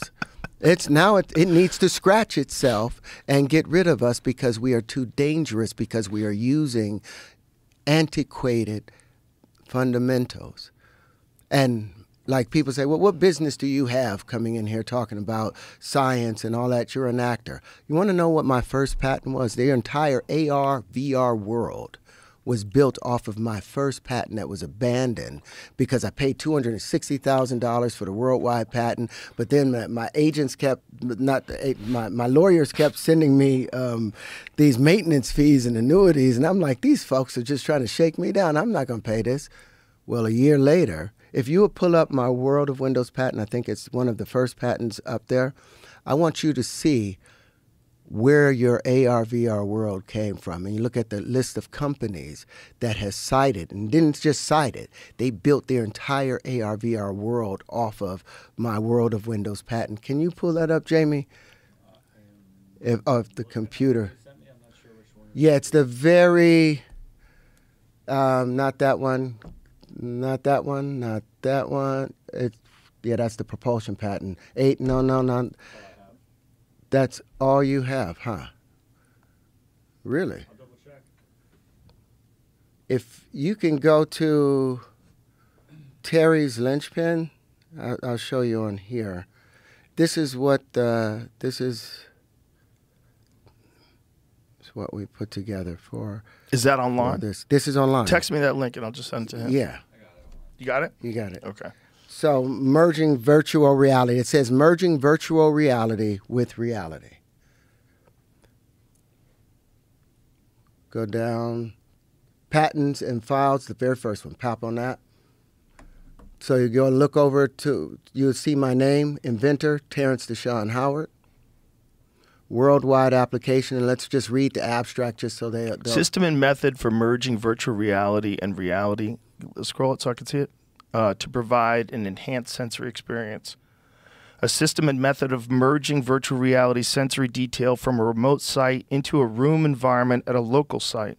The system preferably includes at least one image server, a plurality of image collection devices, a display system compromising display devices, a control unit, digital processor, and a viewer position detector. The control unit preferably receives the viewer position information and transmits instructions to the digital processor. The digital processor preferably processes source data representing an aggregated field of view from the image capturing devices in accordance with the instructions received from the control unit, and outputs the refined data representing a desired display view to be displayed on one or more display devices, wherein the viewer position detector dynamically determines the position of the viewer in the room environment and changes the desired display view corresponding to position changes of the viewer. Now you see, this is all you. Yeah, look at the inventor. Go up a little bit and slide over. It says Terrence Deshaun Howard. Yeah. Worldwide patent, 2010. It was abandoned. Now go to cited by. You see that 131 cited by? Tap on there. It's right under where it says abandoned. Yep, patent cited citation. By 31. Cited by 31. It's to the right. Yep, right there. Tap on there, and look at all the companies. And if you look at the patent, these companies have all they have multi-billion-dollar companies they've built off of my patent. Just roll through. Sony, Microsoft, Amazon. Hewlett-Packard. Yeah. Keep going. IBM, and it's still making money. This patent has earned over $7 trillion. And you didn't get a piece. And I haven't gotten a penny of it. When they did all of the Black Lives Matter, like Raytheon Company. And IBM, if you... Crazy. And it still has another 9 years. Another 8 years in which I would be making money off it. But what they didn't know is they didn't understand is how it was really supposed to work. So they've just been taking this gun and been using it as a bat. And if they wanted to know, I could show them how it really, really works. But this is proof that my stuff is legit. So let me ask you this before we stray away from this too much. The concept of gravity. So if it's all electricity that's causing these forces and it's all outside in, when the Saturn V rocket is escaping Earth's atmosphere, what is it fighting against? What that's fighting against is the rotation. Remember, there's a centripetal spin that's taking place with the Earth. Right. And there's an electrical field that's generated from that. That's that centripetal spin that holds things inside. Mm-hmm. That's what it's fighting against. That's that electric field. And we're calling it gravity. We're calling it gravity. But gravity is just the effect of the electric field, and the electric field is balanced by the radiative field. And the more mass something has, the more it gets pulled. The greater electric potential it has. You know, so the more the tighter dense something the waves is, the are. heavier it is. The waves are tighter. Yes. The electricity can now, it doesn't have to jump over anything. And as I showed you with some of the pieces, as long as they're close together, then you don't have the magnetic field that forms, that discharge, because they're able to stay northeasterly in their direction. They're not forced to go southwesterly and spin out. Either you're spinning to the right or spinning to the left. That's the only two directions in the universe. Spinning to the right is northeastern, that's electric. If it's spinning to the left, it's magnetic, and it's expanding out. It contracts in fifths and expands in sixths. And so now what I would love to do is invite Neil deGrasse and David Tong, or any astrophysicist, any chemist, anyone in any field of science, to sit down with me and examine these patents, examine the supersymmetrical systems that I've developed. But I want to show you linchpin now. Here I'm an Oscar-nominated actor that is known all around the world, face recognition, vocal recognition, all around the world. I've invented a new form of flight, tangential flight, the ability to fly around your own center of mass, something they've never been able to do. And you don't hear anything about it.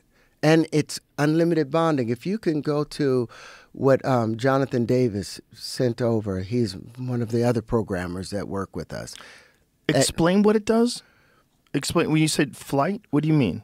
Tangential flight. What do you mean by that? It means right now, fixed-wing aircraft, you can go in 4 degrees of direction. They go up, down, some can go forwards and backwards and right to left. But this is able to spin around its own center of mass. completely spin around its own center of mass, something people are able to do it by falling, but this is a sustained system that's able to go around. I sent that other video to you.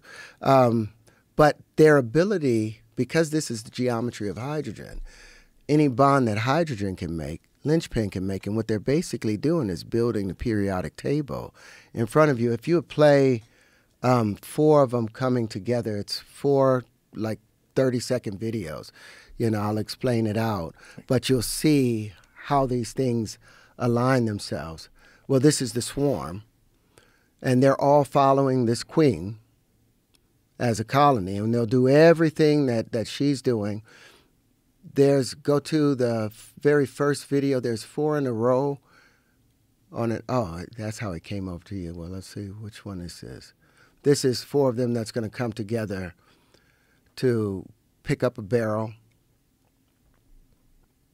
And what's powering them? Right now, we're going to use hydrogen fuel cells.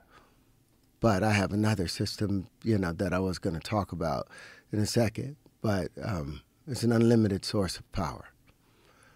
But, so hydrogen fuel cells, or you can use lithium batteries. And at present. So how are they moving? Like, what are those? Is that like are those like propellers? Yeah, those are props. But okay. But that right there, what we have right there is it's a pitch. Collective pitch.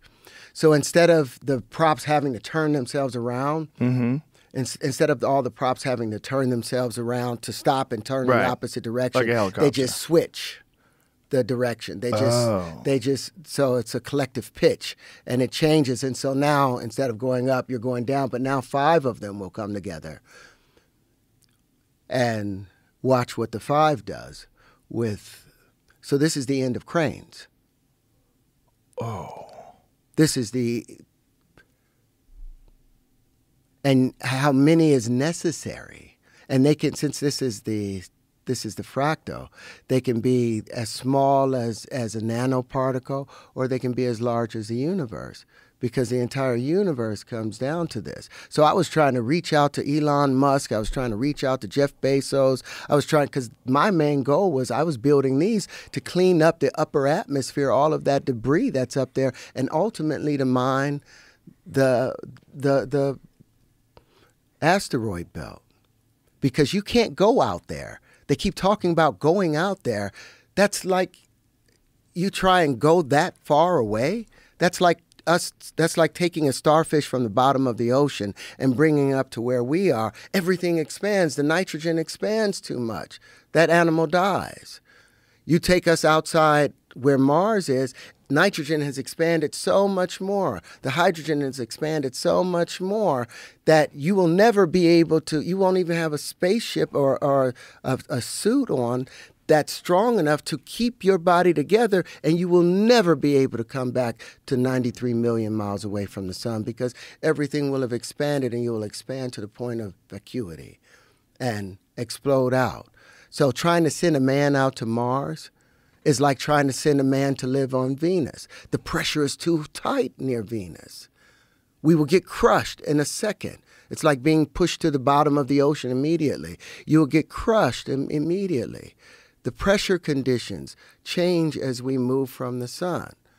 But science have neglected that because they've said it's a void there.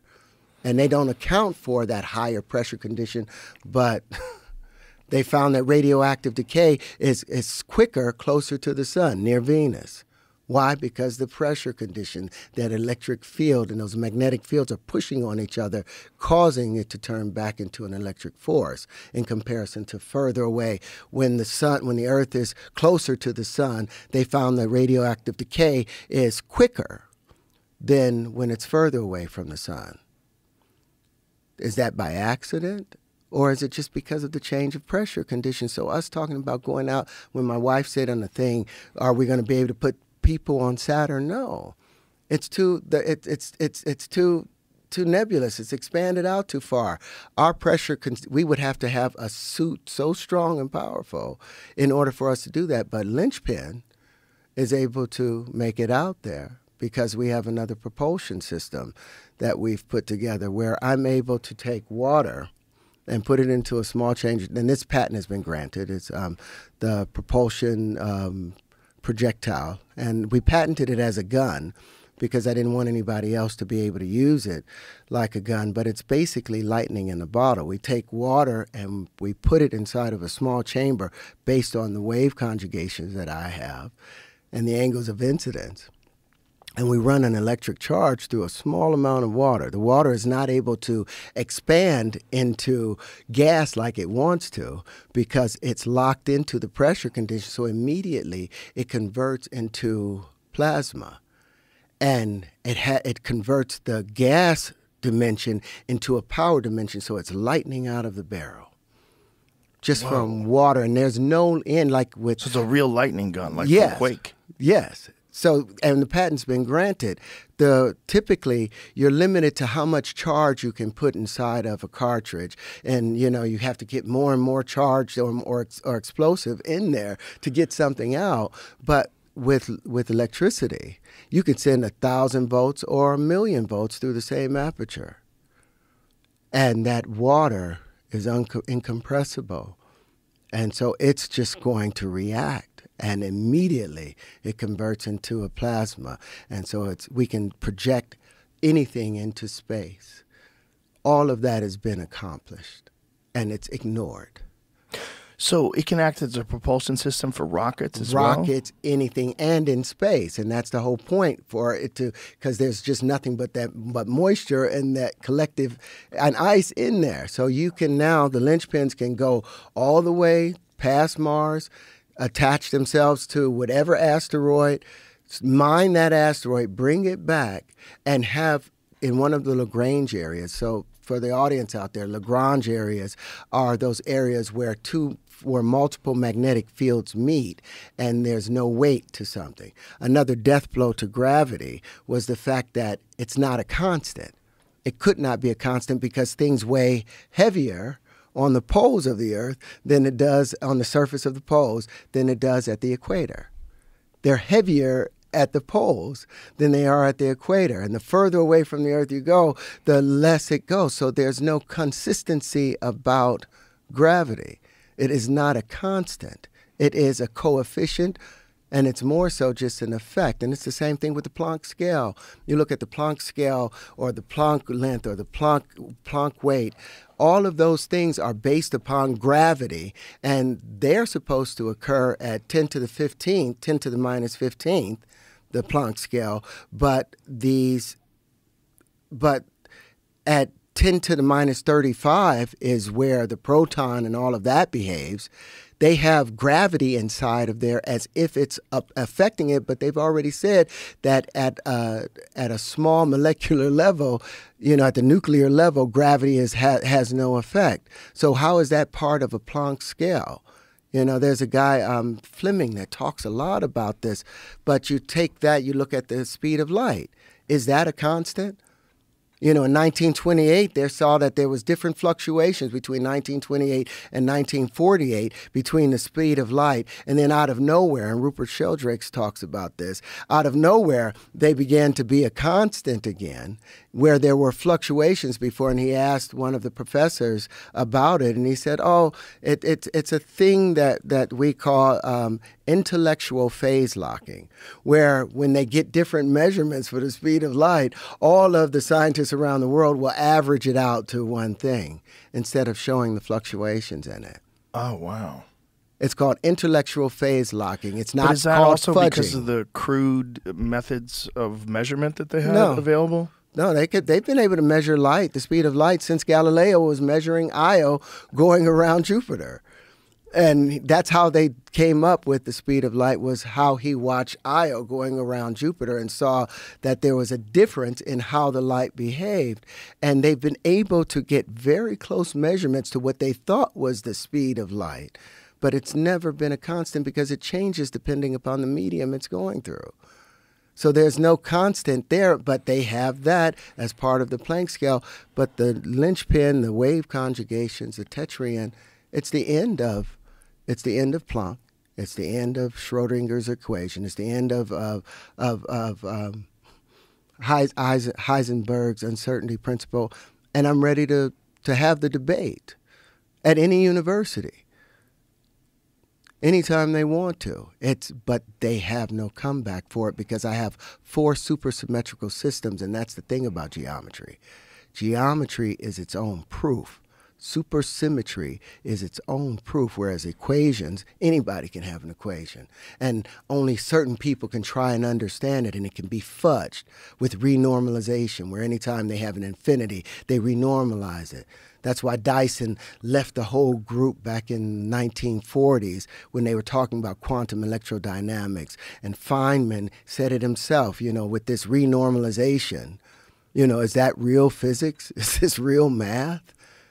All of them recognize that this is fudging because they had went the wrong direction by taking the ether out of the equation. And now I have proof of the ether and how it behaves. Wow. I wish I could really, truly understand exactly what you're saying, because I'm kind of getting it and you're doing a great job explaining it. But if you're right, that really changes everything. Everything. And it accounts for why physics kind of hits a stalling point. They've been going in the wrong direction. 96% of physics is unknown matter that they've had to make up to account for it, and we were able to build Saturn without that. We were able to show the extent... The fact that it also has a hexagon is very bizarre. The age of the universe. You can wind up all of the satellites, all of the planets in every solar system, and can wind up and get back to the real age of our universe. Would be gazillions of years based upon this drift. If you walk away from that Big Bang or special relativity, because that was the cause of all that.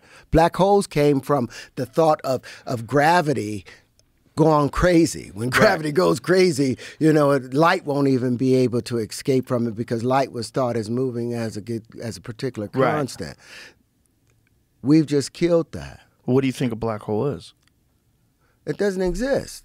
There aren't black holes. There's no spot where where energy goes in and never comes back out. There's no place in the universe where the information paradox occurs, where there isn't a balance. Something gets contracted and never comes out. That's not how the universe behaves. It comes in and it goes out. When Newton said that gravity pulls down, if he had with that apple, yes, the apple was attracted to like conditions on the earth. It was attracted to like conditions. If he had spent another week or 2 weeks watching that apple, he would have watched the gases go right back up to where they were equalized. Everything, if it comes this way, it has to go this way. You breathe in, you breathe out. It's filling in or pouring out. So what do you think they're detecting when they're detecting black holes? With that shift that they're talking about, that's the tornado. Remember, there's a vortice. There's all these huge vortices. Everything is spinning around a vortice. So a collection of larger vortices is going to have the same thing that's happening at the center of the galaxy is happening in the center of a hurricane. It's happening in your toilet stool. Which is why the galaxy is a circular disk in the first place. Everything, all motion is expressed in waves. All waves are expressed in curves.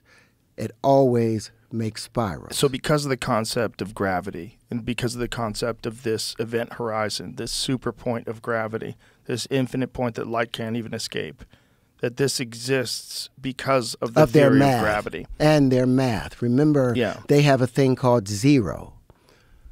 They go from 1 to 0 to -1. There is no zero to even think zero. So do you think that zero is a concept that came along with currency? It should be attached to currency in that regard because in physics, it's either nothing remains still. There's nothing still in the universe. There's nothing that doesn't have motion because everything is connected. So if one thing is still, everything that's connected to it has to be still. There can never be one thing still. So as electricity tries to get to its balanced state. Right when it gets there, magnetism takes over and it pushes over. So there's this pendulum. And as soon as it gets to this state, it bounces off that other noble gas and it makes its way all the way back over here and it's about to have equanimity. And then it gets pulled back into the other direction. And that's the breathing in and breathing out and the pendulum effect that we've all observed in natural phenomena in the universe. And that's a part of everything. Everything behaves that way. Every one of our cells. Comes down to our cells are made up of water, mostly water, 80%, 90% water somewhere. Water is hydrogen. Hydrogen has 12 vortices. That's behaving with it, 12 opposing vortices. So what, in your model, what happens to these suns when they supernova? Everything gets old and die. Everything gets old and die. And does everything recompress? Has to. And you breathe out, what happens to that air? Another plant breathes that air in. So would this be the universe itself? Would it be galaxies? Would it be... Everything behaves the same way. So as the sun expands and projects and ejects particles, they expand, they go further and further from the sun, and at a certain point, they come back. Well, at a certain point, what do they hit? There's other expanding stars so like waves colliding. Yes, and from the other star systems, they have an expanding. What is the thing? The solar wind. They have expanding solar winds. Mm-hmm. So when they meet, our star meets the solar wind from another star at that end of that spot. Now there's two pressure conditions. So you have another Lagrange spot that's happening there. That's when those waves start coming back, but they get hit, and if they hit at 120 degrees, because that's how the universe is arranged, now these things become electric. So they, instead of coming from the planar side and expanding out at the equator, they now come back up from the northern and southern parts. So does this account for stellar nurseries? Yes. All of these things are just pressure conditions hitting each other. And they're causing that. That's where the Birkeland currents are running through, those higher electrical fields. But everything in the universe is just electricity. And we call it magnetism when it's devitalized, but it's still electricity. We call the radiative side, it's the feminine side. And the contractive side is the positive, masculine side. It's a balance, and it's never been anything but that balance, and we've complicated it with a lie. If you're right, so many people are wrong. Everyone's wrong. Oh, well, the universe backs me up, and I have the proof of it. You have all these physicists that's saying something different, but none of them have 97 patents. None of them have introduced a new form of flight with unlimited mid-air bonding. None of them have discovered 4 supersymmetrical systems. This is what we've done. This is what the collective is able to do when you put yourself into the divine space. Because that spirit is waiting. It's just like, okay, are you going to make yourself available for it? So let me ask you this. If I had a magic wand and I allowed you to not just show this, but allowed all of these people that have these opposing ideas, you debate them, you duke it out, you emerge victorious, okay? With this magic wand, and now people go, just listen to Terrence. What do we do? Well, then we write new axioms and new postulates based off the real wave conjugations. Now we adjust our understanding of our physics to fit natural phenomena. And then we are in balance with it, and we have to let go of the idea of this currency. We're the only creatures in the known universe that uses currency, that uses an indirect form of payment instead of a direct exchange. We have to get past that point, and that's the hard thing, because this entire world is run on that, and that's where the 1 × 1 = 2 came into its real birth. Well, the thing about currency is it's connected to technological innovation because of this unlimited potential for growth.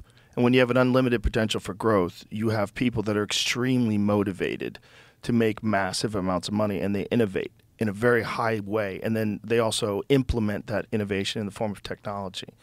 But their technology is antiquated compared to mine.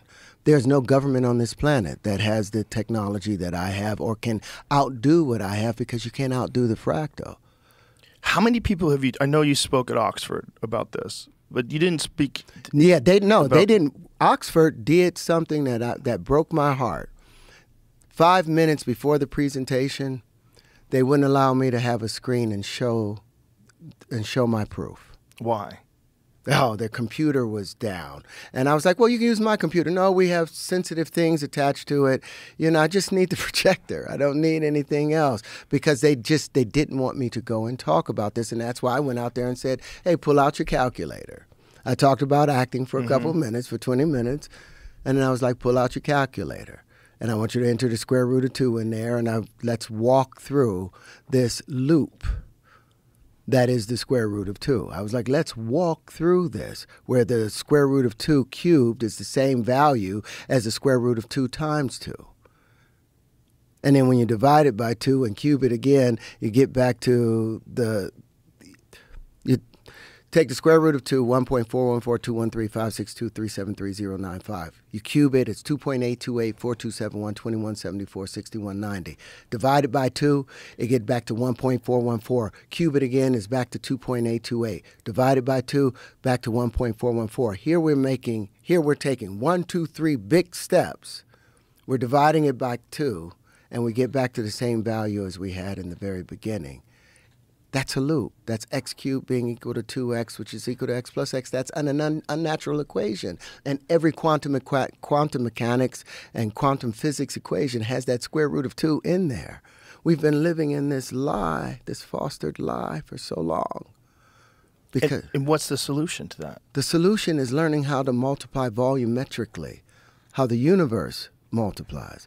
And I've already produced all of these things. Could you explain that, though, to the layperson? How does the universe multiply volumetrically as opposed to the way... It does not move, does it linearly. It does not walk on. All of our math is based upon a two-dimensional projection. What they do in calculus, they will reduce the action of all things. They'll keep trying to reduce it down to one moment, because they believe Newton's first law that everything moves in a straight line, or everything is still until acted upon. They forget that everything is in motion, and that concert of motion is a necessity. They have to include all the other forces involved in order to have equanimity in their equations. And so how, in a practical sense, does this affect mathematics? Well, once we let go of Cartesian space and the 90-degree angles, well, picture this. Let's take another practical place. Look at a computer chip.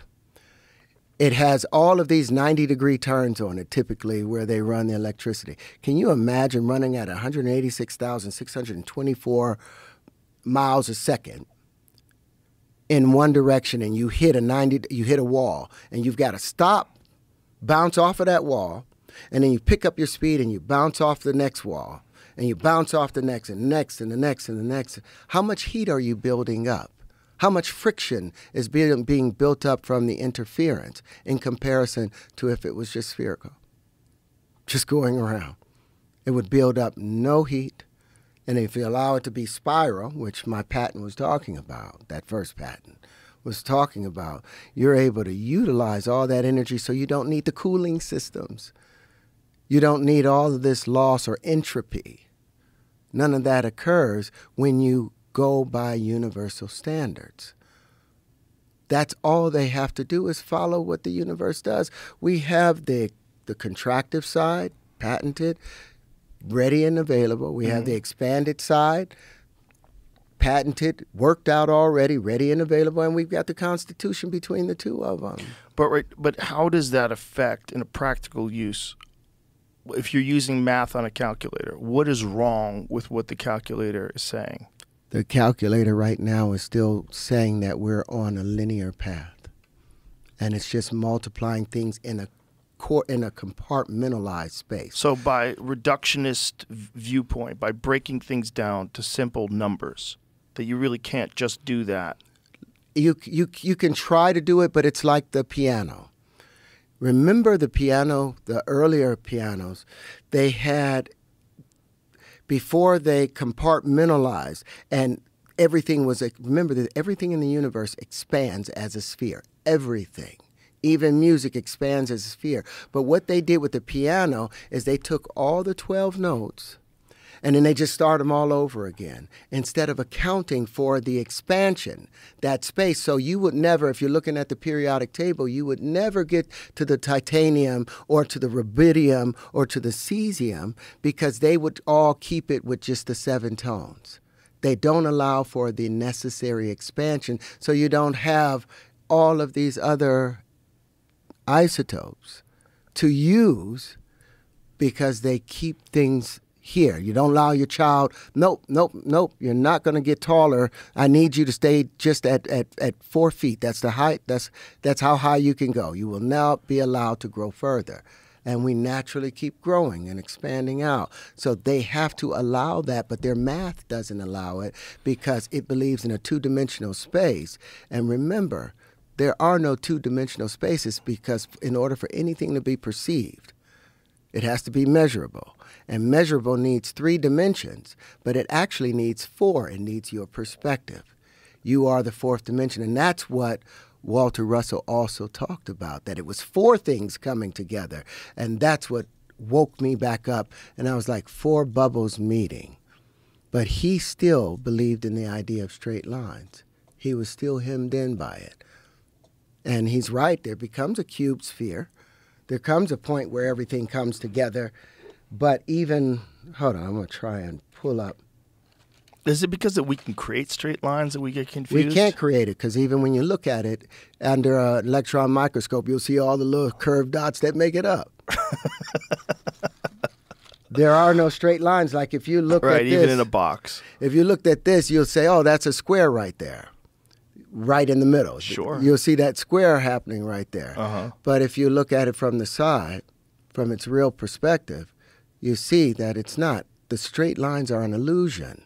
Again, we are being fooled by our senses because there is no motion in a straight line. So all these homes that they're building, and they keep wondering, why do they keep blowing over? Why don't you make the homes look like a mushroom?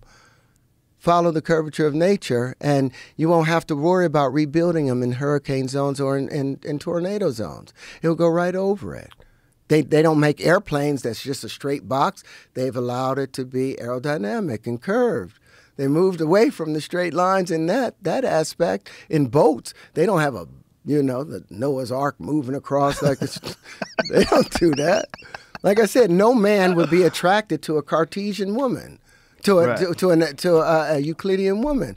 Something just straight like this. We need the curvature, like Alan Watts said. We need the wiggles. We like the wiggles attached to it. Yeah, that makes sense about homes. Why does. do they keep making them flat when and they keep getting blown over? I don't know what the fuck. Because they're easy to make. They're easy to make, but it's easier to make the curved ones. It would be much simpler to do it, but all of our technology is built on these bricks of the platonic solid. So now we have new building materials with what I've introduced. Entirely new building materials that we can use that have proven, and it's super symmetrical, that you don't have to just stay with the rectangle. Yeah. You can do anything you want, and you can produce energy. I want to show the magnetic field. We've talked about the electric field. Will you show the video for, it's a light column? Let me pause real quick. I got to take a leak. Let's pause, and we'll come back to that. So pick it up with magnetic field. We'll know what to do. Okay. Where were we? Magnetic what? There it is. Yes. So this is me taking, this is the feminine side, and me taking 4 of them and stacking them on each other. My wife ran 1 string of lights down the middle of it. But watch as this spins. What is this that I'm looking at? I call it a light sculpture. It's my transcendental lighting. Wow. A new form of lighting.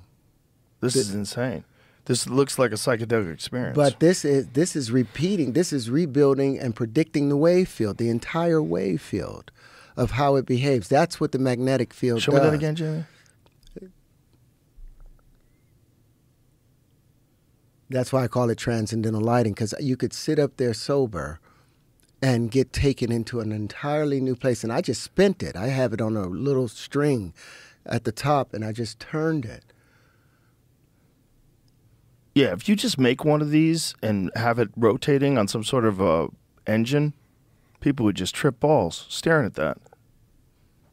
And nobody is, it's like I can completely change the lighting industry. And that's just one of the conjugations. Inside of there, the gift that I gave you, you'll see how the magnetic field bonds, it interacts with itself, how they overlap. If you take those off All the of different there. ones? Yeah, take those off of there. That's the electric field. What you have right there, all those are define the electric field, and you see they're contractive. Mm-hmm. But inside of there, you'll see that the magnetic field. How did you make these? I take acetate, and they might think I take acid.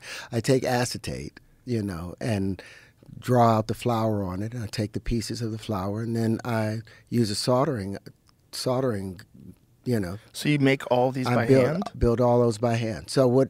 This is crazy. That right there is the light. If you take that right there, what you're holding in your hand. If you this? no, This? take where This? 6 bubbles meet. This one? That is the decay. This is electric, and this is the magnetic side of it. This is that at its decay. This is when the light is expanded out. This is the decay of the light field when it becomes a magnetic thing, a magnetic expression. Light is blue. No, electricity is blue. Light comes out in yellow and reds. And how is this concept of taking these forces and converting them or representing them as these shapes, how is this received? Nobody has responded to it. They won't.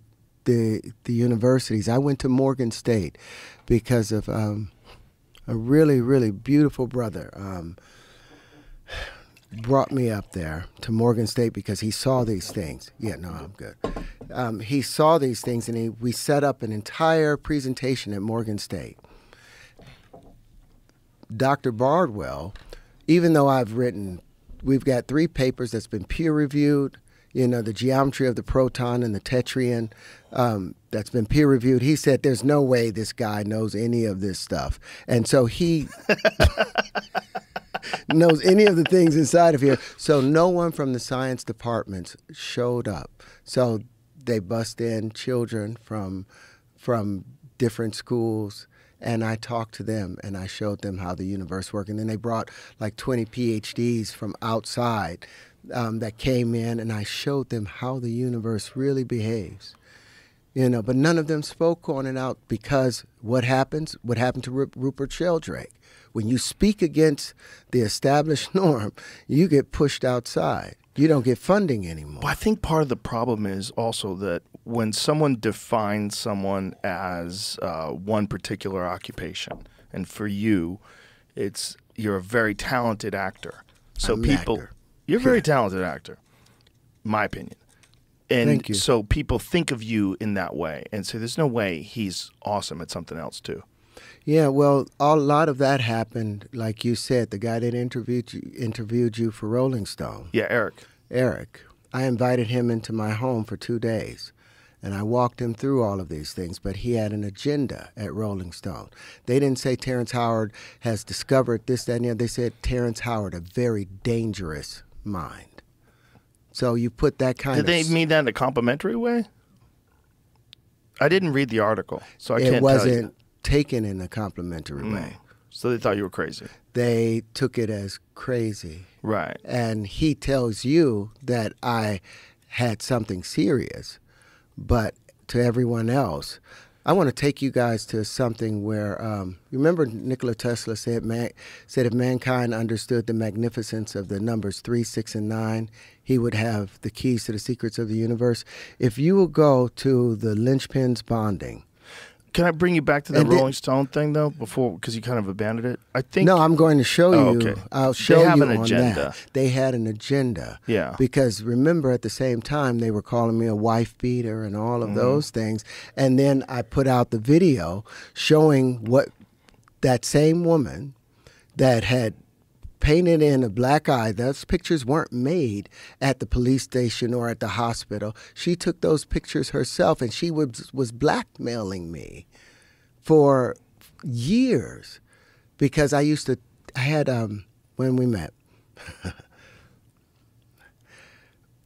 I was studying to be a Jehovah's Witness. I was trying to do all those things. So you weren't having any sex or any of that stuff. So we got engaged, and I bring her to my home in Philly, and I had this tape because anytime I had interactions with somebody, I'd heard that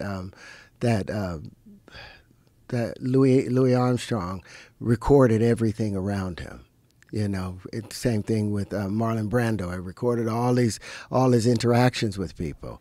So I was recording things, and if I'd had phone sex with some girl, I was recording that. If we were having sex, I recorded that because I wanted to make sure there was proof of, if anything happened. Right. But I also recorded my mother the last 2 weeks before she died, and I had that on a dictaphone. And I didn't play with computers at the time. And she was like, oh, why you got this on the dictaphone? I can put it into the computer. I was like, oh, great. And we could keep it forever. Wonderful. You're so wonderful. I go downstairs. I'm cooking some greens.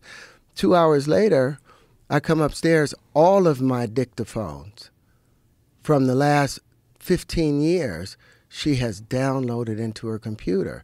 And then I was like, no, those are my private things. Oh, no, it's okay. I can just hit delete. And so I was like, okay, great. And then 3 months later, when I tried to break up with her because we had no sexual, there was no chemistry sexually, she was like, you think I erased those things? I kept those. And I know what you've done. And she started with the blackmail. And all I really wanted back was my mother's tape.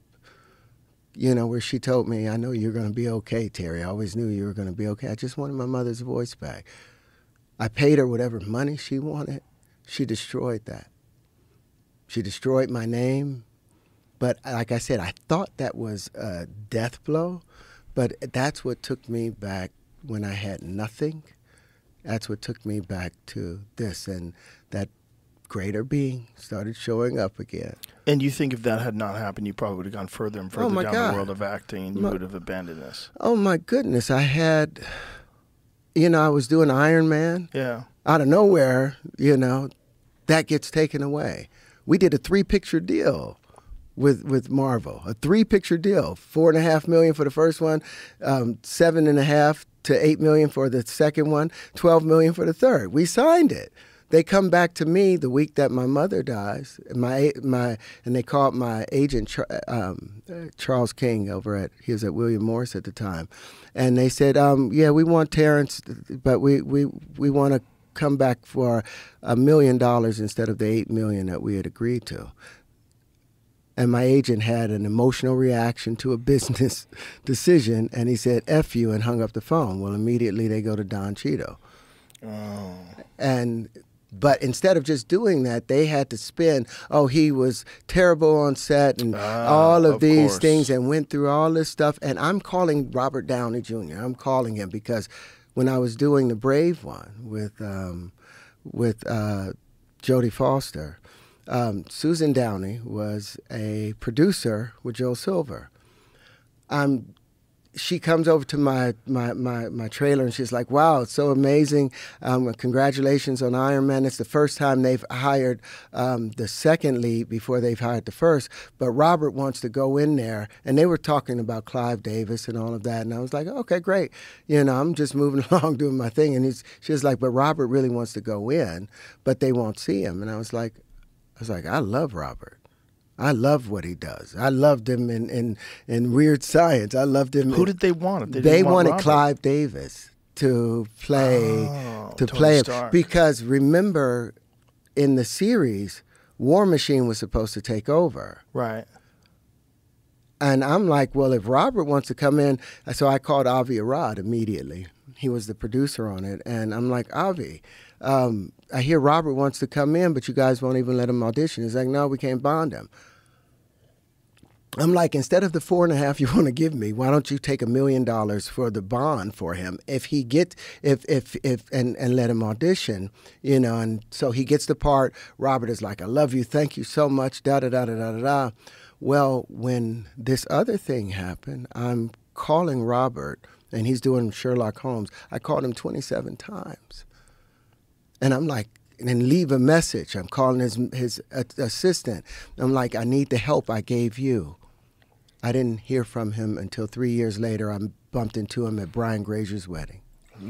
And then, but at that time I'd had Empire or whatever, and I came back, and he was like, oh, but everything worked out for you. And, you know, that broke me a little bit, but I know how hard Robert had it. Coming out of jail. Coming out of that jail. And so if I had to sacrifice myself in order for that, because guess what? If Euclid or any of them had discovered one of the wave conjugations, they would have been happy. I was given not just the one, I was given the entire electric field and magnetic field and the constitution between them. So I was given so much more. And my wife, when she first saw the mirror all shape, you know, if you open it up, you'll see it's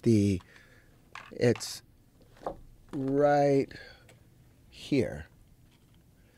My wife looked at this, the feminine side, because that's all I had really gotten to at that point.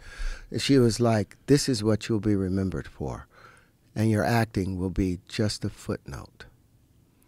And, you know, she nursed me back to life because I was angry. I was really angry.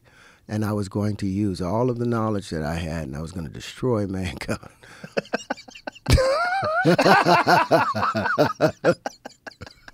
I was like, oh my God! Right out of Marvel. I was like, yeah, I was about to, but then. Well, I'm glad you didn't. Now I know I'm here to help mankind. This is, you know, have the universities check out what I'm doing. Well, it's one of the most fascinating things about this is that it's so easy to ridicule when an actor has something that's outside of acting that changes everything. But look, if you were just a person, if you were just a person who went to school, became fascinated with these concepts, became obsessed, and made it your life's work, and you know maybe you acted in college a little bit, no one would care. No. But you had become successful as an actor. As a bad guy. Yes. And then you'd gone through all that bullshit. So you've gone through all that bullshit, and now they're like, no, that guy, there's no way. Those are threshold guardians, though. Yes. It's a necessary step for it. I would gladly trade whatever $100 million I would have made doing that for this right here. What I've been able to do right here. Like I said, when Tesla said if mankind could understand the significance of 3, 6, and 9 have keys to the universe, will you play that video for me, Jamie? Yeah, the linchpin bonding. I think it'll be, well, there's 3 of them. Yes, that one right there. Now, before we play it, if you count the struts and watch how many struts bond as it becomes this right here. Okay. And just count it as it goes. Just let it play. You'll see 1, 2, 3. And we know this is a magnetism because it's expanding in the center. Now you'll see 6 of these bonds. And those colors going across there is basically the periodic table. 5, 6, yep. And then the last one comes in, and now you have your 9. And this is magnetism. Like I said, magnetism expands at the center. So you have your 3, 6, 9, and it's back to that same fractal again. So now what you do, if you will do me a favor. So when Tesla said that, what did he mean? He was talking about these numbers, this interaction of these 3, 6, and 9. But this is all of them coming around the tetryon at 120 degrees. Oh. This is how they all behave, and this is the fractal because it keeps getting back to these 4 vortices. But now I want to show you after let this go again so they could see it, how all of this is the grand unified field put together. Now I want to show you electricity in this space, which will be the next one. And you'll see 5 linchpins bonding. And you'll see that it collapses the dodecahedron. And that's the release of energy, but it'll still make that same tetrahedral space. Watch. So when I talk about materials engineering now being able to be manipulated, and you could see that the dodecahedron has been collapsed, and these other, because electricity is seeking higher pressure conditions. It's more dense. But we're back to and these 5 will keep bonding with other 5s, building predictable structures, not haphazard things. 4 of these will come together and make a larger tetrahedron. And then those will bond and make larger. This is Jesus walking on water. This is the proof in the pudding. They don't have this for their chemical engineering programs now. They don't need those models of just a ball and just that little rod anymore. They now have what's necessary. The carbon line is that yellow line in between it. And when we put this in the solar apex and replace the sun with it, it predicts every star on the galactic plane, the ecliptic plane, and the celestial plane. Every single star it predicts, and when we put groups of linchpin, it predicts entire relationships. So now, that's why I said the Heisenberg uncertainty principle is out the window, because now with this combined with the wave conjugations or with the mirror shapes, you can, whether it's expanding or contracting, we can now predict precisely where everything shall occur. And the linchpins have been, I've included all of that into the AI for the linchpins. And the best thing about IBM and all of those other companies, Raytheon, taking my patent and making money off of it, since I have priority, since I invented it, I can now use any innovation that they've done off of my patent and not have to pay them a licensing fee. Really? I have priority. Wow. So that's why I was like, where's Elon Musk? But they put all that crap out there. And after that doctor did that stuff with the blood thing, they think everybody's a liar. But it's like, I'm not just an actor. One of the biggest things I've done is that patent the AR, VR world that we live in. Doctor, you mean that Elizabeth, yes, whatever her name was? Yes. But they think everything is a scam. And then you have the Rolling Stones, you have the Guardian, you have all these people saying these negative things to where people wouldn't take it seriously and didn't even consider it. So I'm like, okay. And in nature, an animal isn't given horns unless it needs them. So our society as humans, we wouldn't be given this information right now unless we needed it, unless it was necessary for our continued existence and survival. We're about to destroy our planet, but with this, you don't need to. You don't need to, because now we know how to use the universe properly, where you can multiply that gun. We get more energy out of it than we put in, which physics says is impossible. And they gave me the patents to it. But nobody wants to have a conversation. When you think that the origin of hominids, that this is a naturally occurring thing that happens when a planet reaches a certain distance from its star in a Goldilocks zone with the proper materials? Of course. The pressure conditions created. Look at... So you think this is happening... Everywhere. Everywhere, because everything is alive. Look at what happens in the summer and, in the northern portion. Alan Watts said you'll see apples occurring at this time. They'll say that the tree is appling.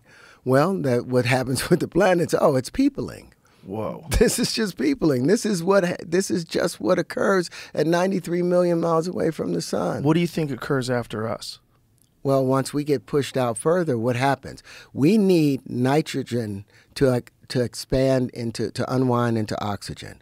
But since the nitrogen, since when we get pushed further out, the nitrogen is so far out, so we have to go deeper underground to have the pressure conditions that was equal to us having 93 million miles away from the sun. The deeper underground we go, the less light we have. And as a result of that, skin begins to gray, eyes get bigger. All of those necessary things, the things that we see in aliens and all of that, ends up taking place. But as the animal adapts to changing environment. Changing pressure condition. We have to change. Why is it that white people are allergic to the sun? Because they've lived inside of a pressure condition where there was not as much sun there.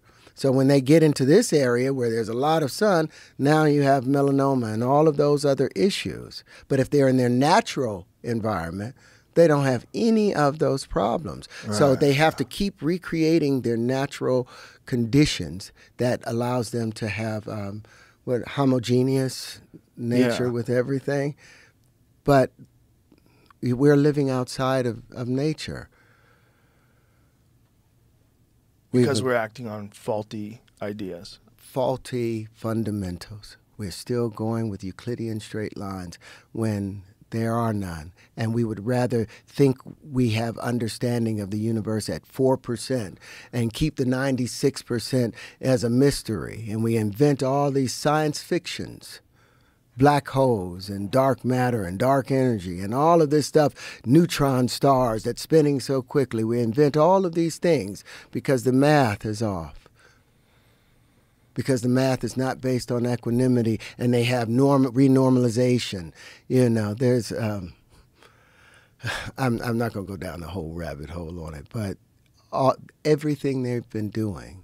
That's why they keep recreating have a new theory for this. Now a boson and a God particle and this, and you have the 3 quark model and the gluons holding them together. And now we have the 5 quark model, and we have all of these extra things that they keep inventing, and they have the CERN collider smashing living things together. Smash, because these protons, they're live. Everything is conscious. There's where's consciousness exist in mankind? Is it in our head, in our body? What's the difference between men or mammals and plant life?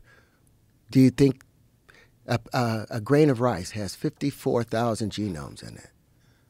We only have 26,000. Who is more evolved?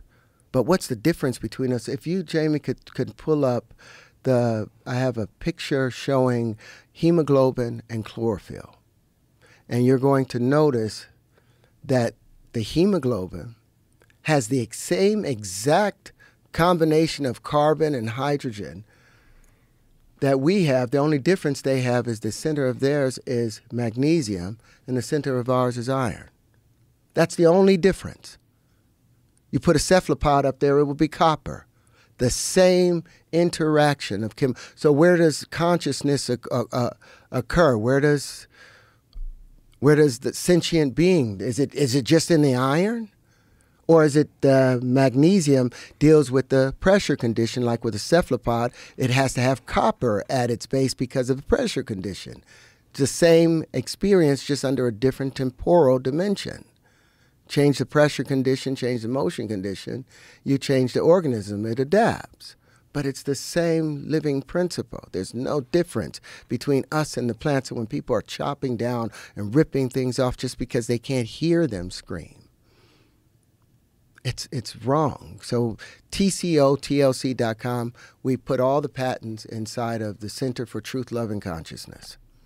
That's what TCOTLC.com means, because I knew that I have a propensity to get angry and get emotional and could misuse this stuff. So we have a board of members that dictate how these things will be licensed out and how they're used. So it's not just on me. So where do you think consciousness is coming from? Everything is alive. Everything is conscious. Everything is, like, if you take it from the biblical thing, what part of the universe wasn't made from the Creator?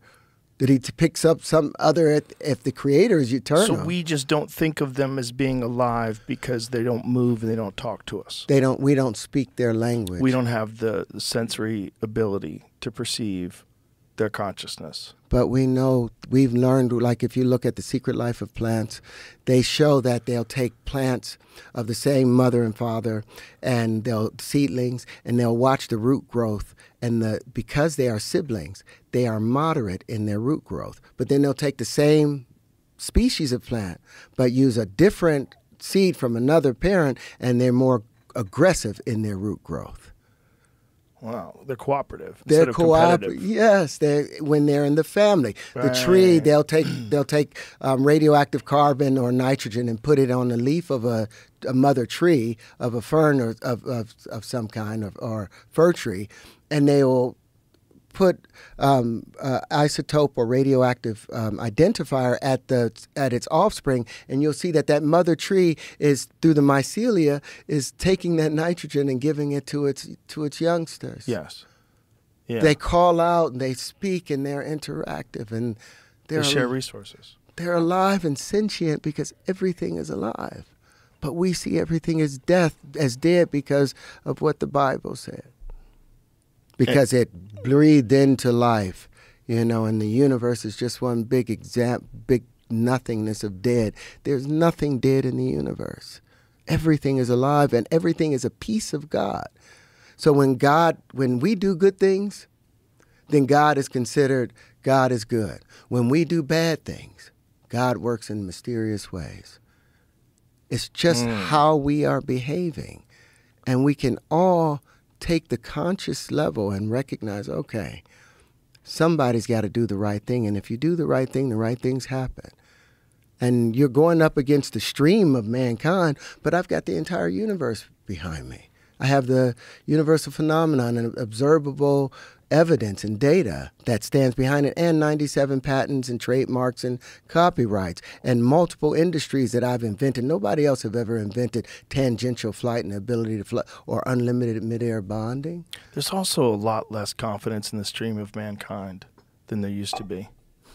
There's much more of an understanding that the stream of mankind is often going in the wrong direction. Because of the Michelson-Morley experiment in 1887, and because special relativity took off. And that meant, everything is dead. So we have no responsibility to anything. Everything is happenstance. We all got here by one big explosion, and therefore life has no purpose.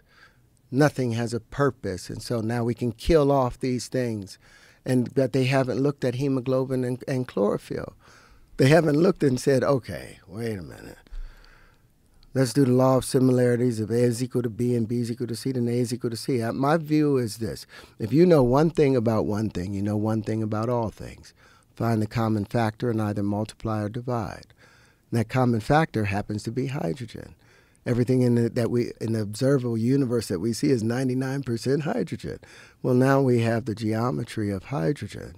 So now we can manipulate 99% of the universe. And there's nothing we can't accomplish. But they're still trying to make that money. Yeah, that's the problem. The problem is we're contained and confined by this desire for constant, never-ending growth in money. And to control industries and to control people's ability also to express themselves, which is a big factor in this strange new world that we're living in where almost anybody can express themselves. Yeah. Things get very weird and slippery if you have been used to being in control for the entire time and now you can't. And so when an idea like this, if you're correct, this is not just groundbreaking, it's revolutionary. It's revolutionary. This has never occurred where someone has completely destroyed the Ptolemaic model of the solar system. They had 39 different equations of how the planets and all that moved. And of course, you're going to get ridiculed, which is always what happens. When someone comes along, especially someone like yourself, who again became successful in a different field, and now all of a sudden you're saying this. Like, again, if you were a regular person that didn't have a background, wasn't famous for something else, they'd probably be looking at this very differently. But no, they still wouldn't accept it because too hard. It challenges their entire last 5,000 years of knowledge. It means that the people, they give all this credit about the pyramids. If those were built by an advanced civilization, and I'm not saying they weren't built by someone that used other things, but I believe those things came initially from 100, 200,000 years ago, and the shape was more like this. But after people had been removed, or the influences of the individuals that made them like this, they now was like, okay, we're just going to make them with straight lines. And they limited themselves to that because they opened up the flower of life incorrectly. They invented straight lines where even God can't make a straight line because of his rules, their rules of equanimity. And What do you mean by 200,000 years ago? There's over 130-something thousand years worth of water damage under the Sphinx itself. Where do you get that? You can look it up on Well, I've talked to Robert Schock, who's a geologist at Boston University, and he thinks that there's a lot of water damage on the Temple of the Sphinx, but he doesn't think it's that old. He thinks it's thousands of years of rainfall. Thousands of years of rainfall. But that's just after the cutting of the stone, you know, and it's a disputed thing. It's not universally accepted. It's a fantastic theory. But other than that... Göbekli Temple. Göbekli Tepe.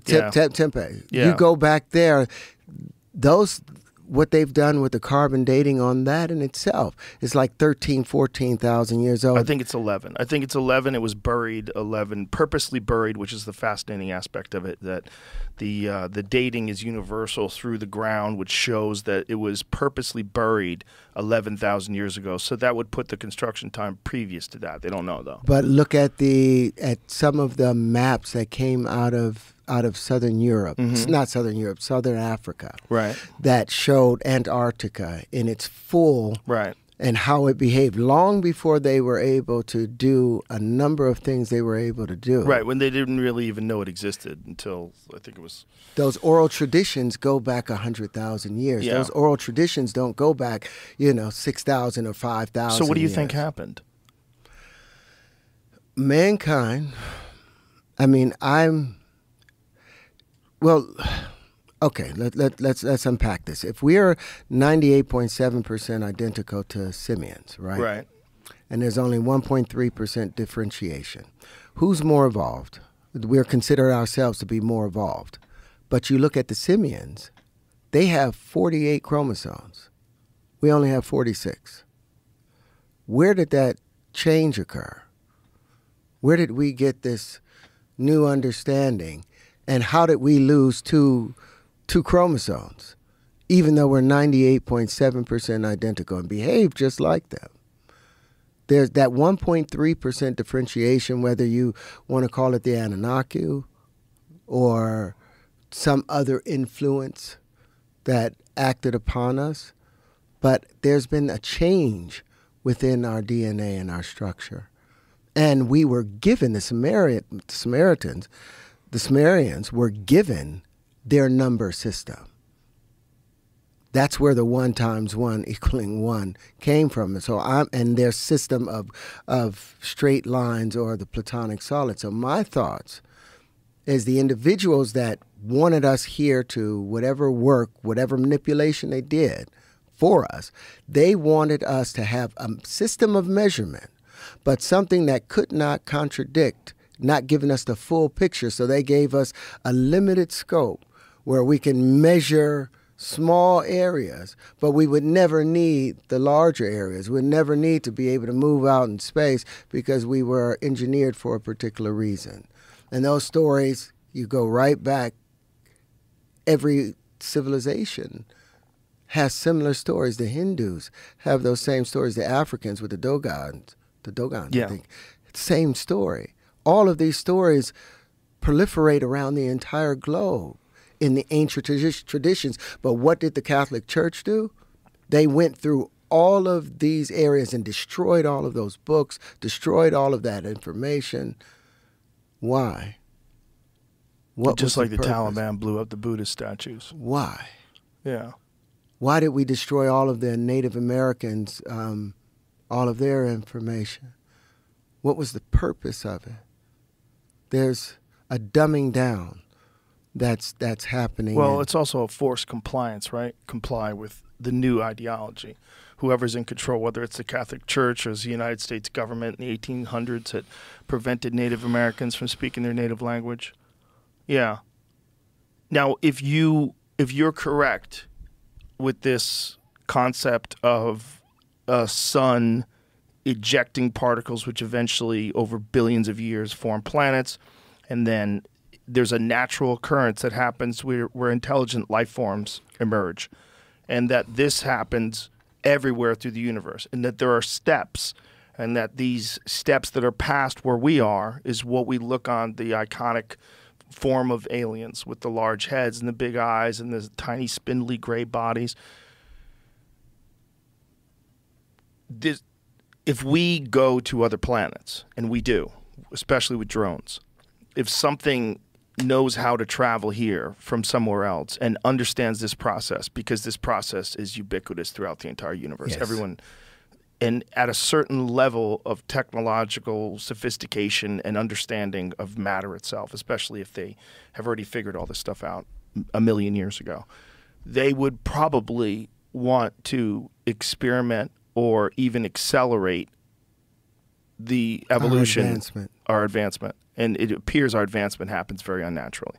I think most biologists will agree that the biggest mystery in the entire fossil record is the doubling of the human brain size over a period of 2 million years.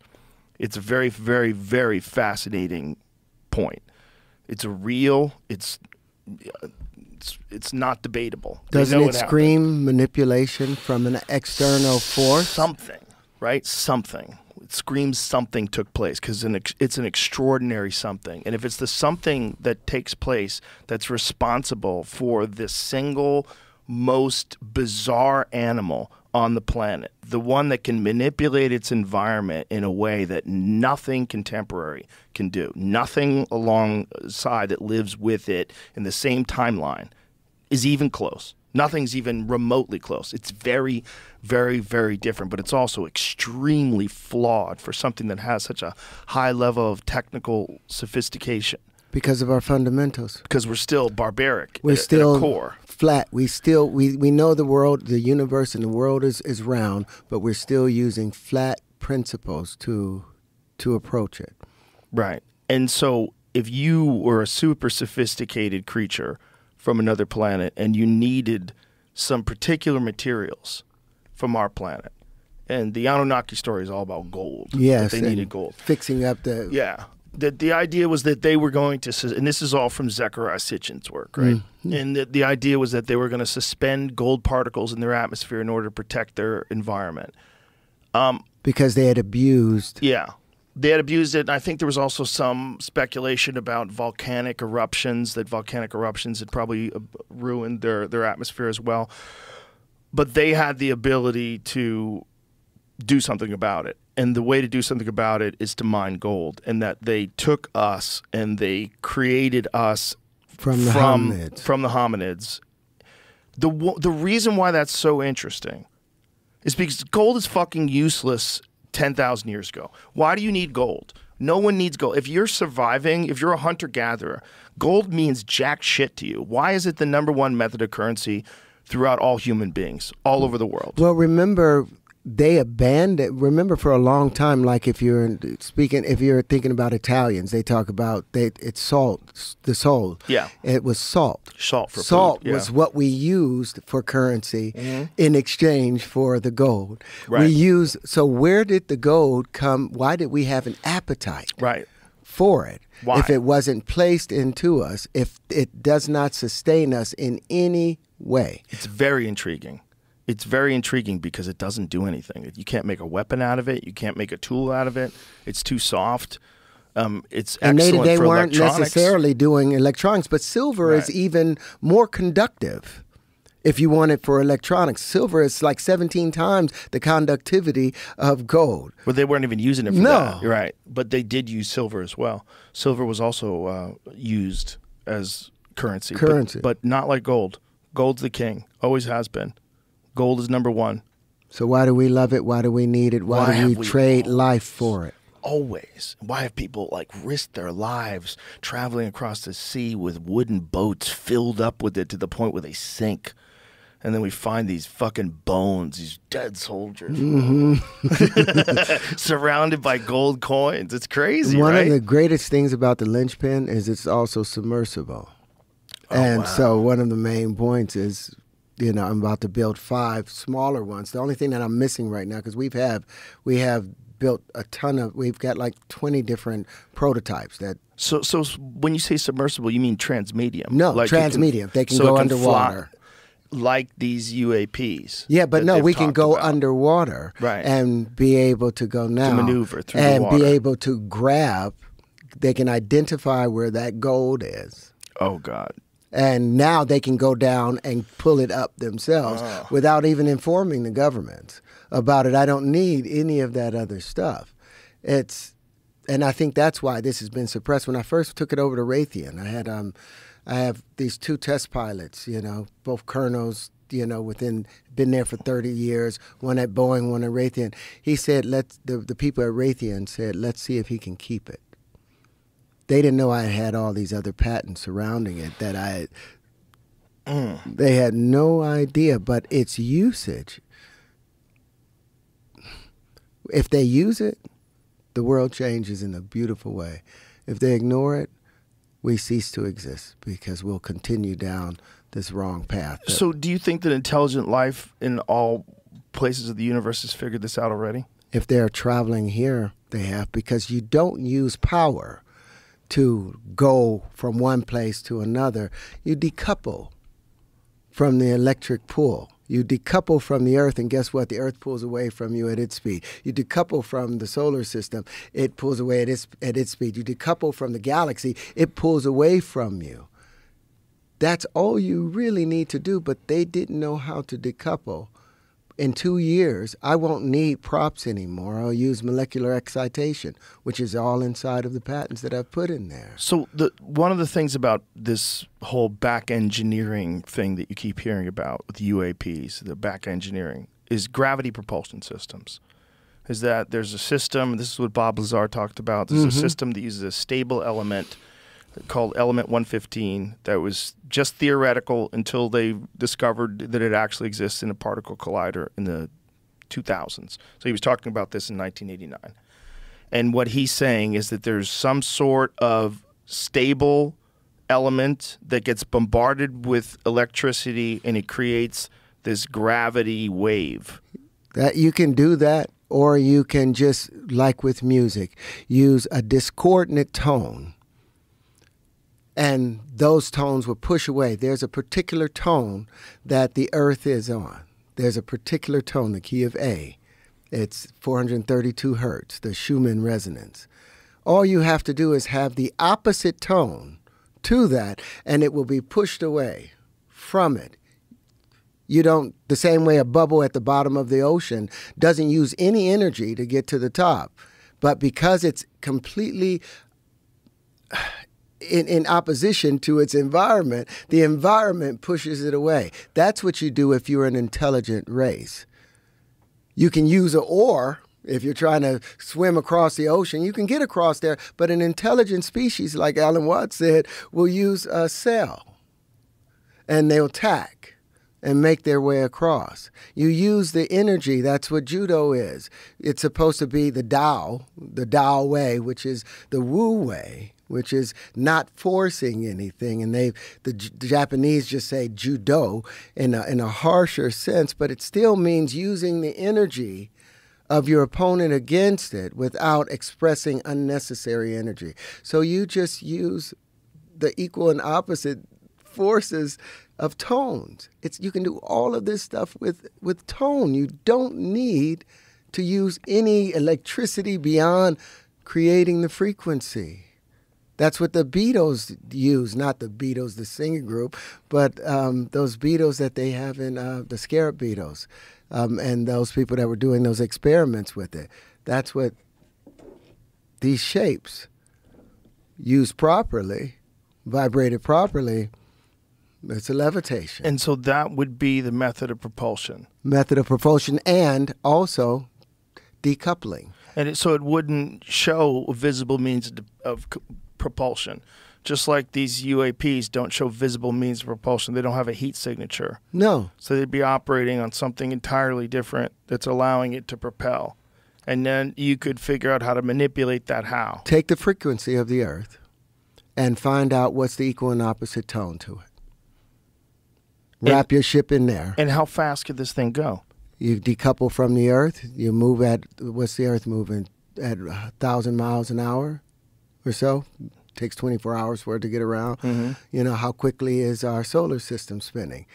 Yeah, whatever that tone, whatever that frequency is, whatever that speed is, you decouple from the solar system. Now the solar system moves away from you. So in that sense, you could move at insane speeds and not experience G-force. No, nothing whatsoever. And that's what the linchpin or the angles of incidence allows, because now we can decouple from these 6 relative positions. So when we feel about G-force, like when you're in a, have you ever flown in a fighter jet before? Yeah. You feel those insane G-forces. Like, what that is the resistance of the Earth itself. Of the Earth. Of the spin of the Earth itself. Of our centripetal place where we are with the, remember the Earth is spinning. Uh-huh.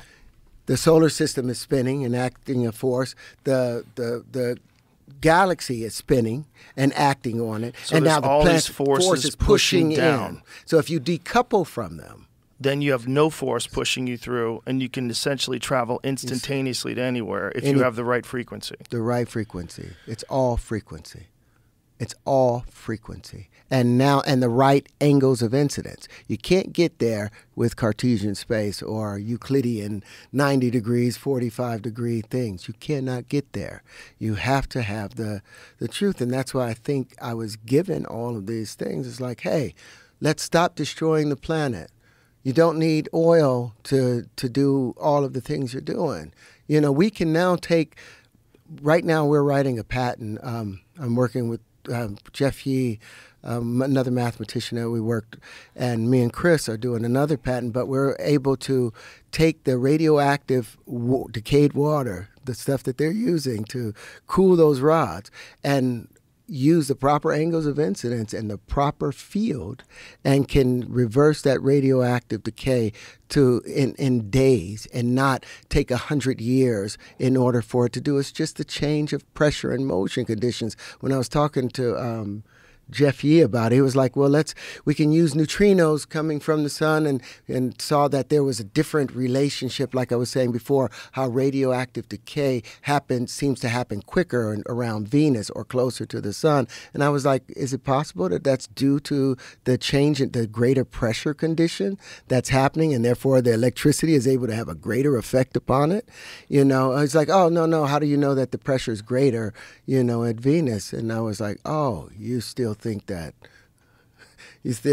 a void, you know. We'll send a probe there and see how the pressure increases, and send the probe out and see how the pressure decreases. The greater, closer to the sun or the apex or the primary, the closer to it, the higher the pressure. The further away, the less the influence. Your child, my child, you get my child around me, I've got a great deal of influence on it. And he behaves the way I expect him to behave. You take him outside, you know, to a theme park, and I'm not there, they run crazy. Right. Because I'm not there to act upon them. So Right. you can use that for propulsion at the same time.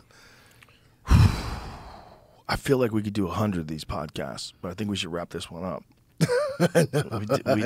We just did about 3 hours. I saw when I was looking at a lot of your stuff, I was like, damn, he be sitting there talking for 3 damn hours. You just flew What by. are they talking about? But we haven't even covered half of these things. Let's do it again. I would love to. Let's do it again. But if you, like I said, I'm very interested to see how this is received, and I'm very interested to see, because I'm sure there's going to be a lot of people that want to be able to talk to you about this. I'm leaving those things with you. Beautiful. I'll keep just them right so here. that you can, and if you go into my book, you can walk through and I explain. I'm going to listen to this all of podcast about stuff. 30 times just to try to get a slippery grip on any of it. But Thank you. I really appreciate you, man. I really appreciate you. You're a very rare person. You too, man. You made the challenge. There's one question I want to ask you before you go. Sure. While you were on Fear Factor, yes, and you watched people making choices for that gold, yeah, what was your consensus about human nature in comparison to what dignity and integrity should move somebody to do in comparison for chasing that gold? Well, I think for a lot of people, first of all, what happens is first the show becomes famous, right? So the show gets on television. Initially, people do it because they want to be on television. Then the show becomes successful, and people do it because they like it. They watch it at home, and they wonder if they could do it. Could I do that? Like most people say, the physical challenges, like those would be interesting to me, but man, I can't eat bugs. I can't do that. A lot of that's in your head. And it's like anything. It's just a challenge to see if you could overcome your natural instincts. And I ate a roach. It was nothing.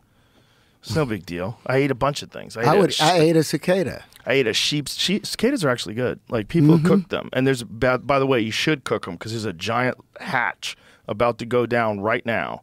And they were just showing images of these things coming out of the ground because it's like a 13-year cycle. Yeah. And there's billions of them.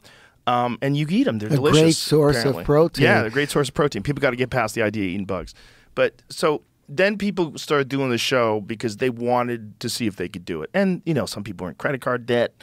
You know, they're young. They want to take a chance. It might be fun, you know. Yeah, but it's at the end of the day, there's a certain amount of self-respect that comes up to it. Like if I'm forced to eat a slug or something of that nature, if I'm on like Naked and Afraid, it drives me crazy because they don't even get paid for it. They go out and get these parasites and for life that changes them for life, and it's just for the freaking experience. No, that's why we put on clothes.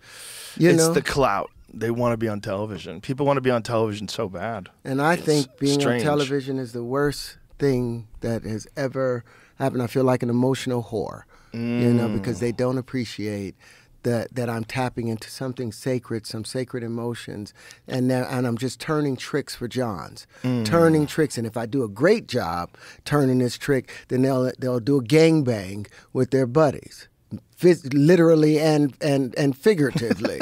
You know, and that's what they want to do. They want to make all the money out of you turning your tricks. Bingo. Yeah. But the thing is, like, for the person that watches it, it's entertainment and it's very valuable. Like, wow, what a great fucking movie. You leave, you feel inspired, you want to create. You know, there's positive to it, too. I could see how you could look at it as a negative experience, but particularly you, the producers, because you have so much negative. More to offer. Well, yeah, there's always. You're always going to get pimps. Yeah, and I love interacting with the people, and I love the growth of that. I love when people say you helped me through a really dark area, because even when I play bad guys, I'm finding I know that bad person is just missing something that it wanted and needed. Yeah, like all humans. Yeah. Just a hug, just the right hug, and you know, and somebody understanding them. Now, I'm going to leave with this one last thing. Okay. I was on a plane once, and I always ask the older people when they're sitting next to me, what's the best advice you can give a young man? You know, I was 33, and when we were going over to Germany. This will take 1 minute. We were going over to Germany, and I asked this one guy that was like 70 years old, and right at the moment as we were on our way, he said, if you look out the right side of the plane, you'll notice the island of Ibiza. And he got real quiet. And then 5 minutes later, he said, have as much sex as you can now. This is before the advent of Viagra. Whoa. And then I was coming back from the Czech Republic, and a few years later, and I asked this man as we got on the plane, and he sat next to me, and he waited until we got all the way near L.A., and as he was reaching up for his bags, he said, what's the best advice you can give a young man so he can be good, have a successful life? He said, you got to remember, in every person you meet, there's a little piece of God in them, and that's who you talk to. And I added to that, but make sure they see it in you first. Wow. So that's what my life principle is about. Make way for life. Please make way for life. Find the peace of God in you and show it. Shine through it. Push it, and take up your stake. You know, take up your stake and be the Messiah for the day. and 2 days and 3 days if you can. And be a rascal also. I discovered half of this stuff while I was still watching porn. It's not like I was some monk. I was still watching porn, and I'd come back and do these. So I was like, okay, there's a balance. That's great there's advice. a balance. That's great advice. That's a great way to wrap this up. Let's do this again. We're going to do this again. I would love that. 100%. I can't Reach wait. out to Elon Musk, man. And Jeff Bezos if they want to finish. I don't know Jeff, all this but stuff, I know Elon. Elon, right. I got his solution. Okay. We can clean up the upper atmosphere. You know, linchpin is real. It's real. It's there. I can't wait to see the response to this. Thank you, Terrence. Thank you. Bye, everybody. Thank you, Jamie.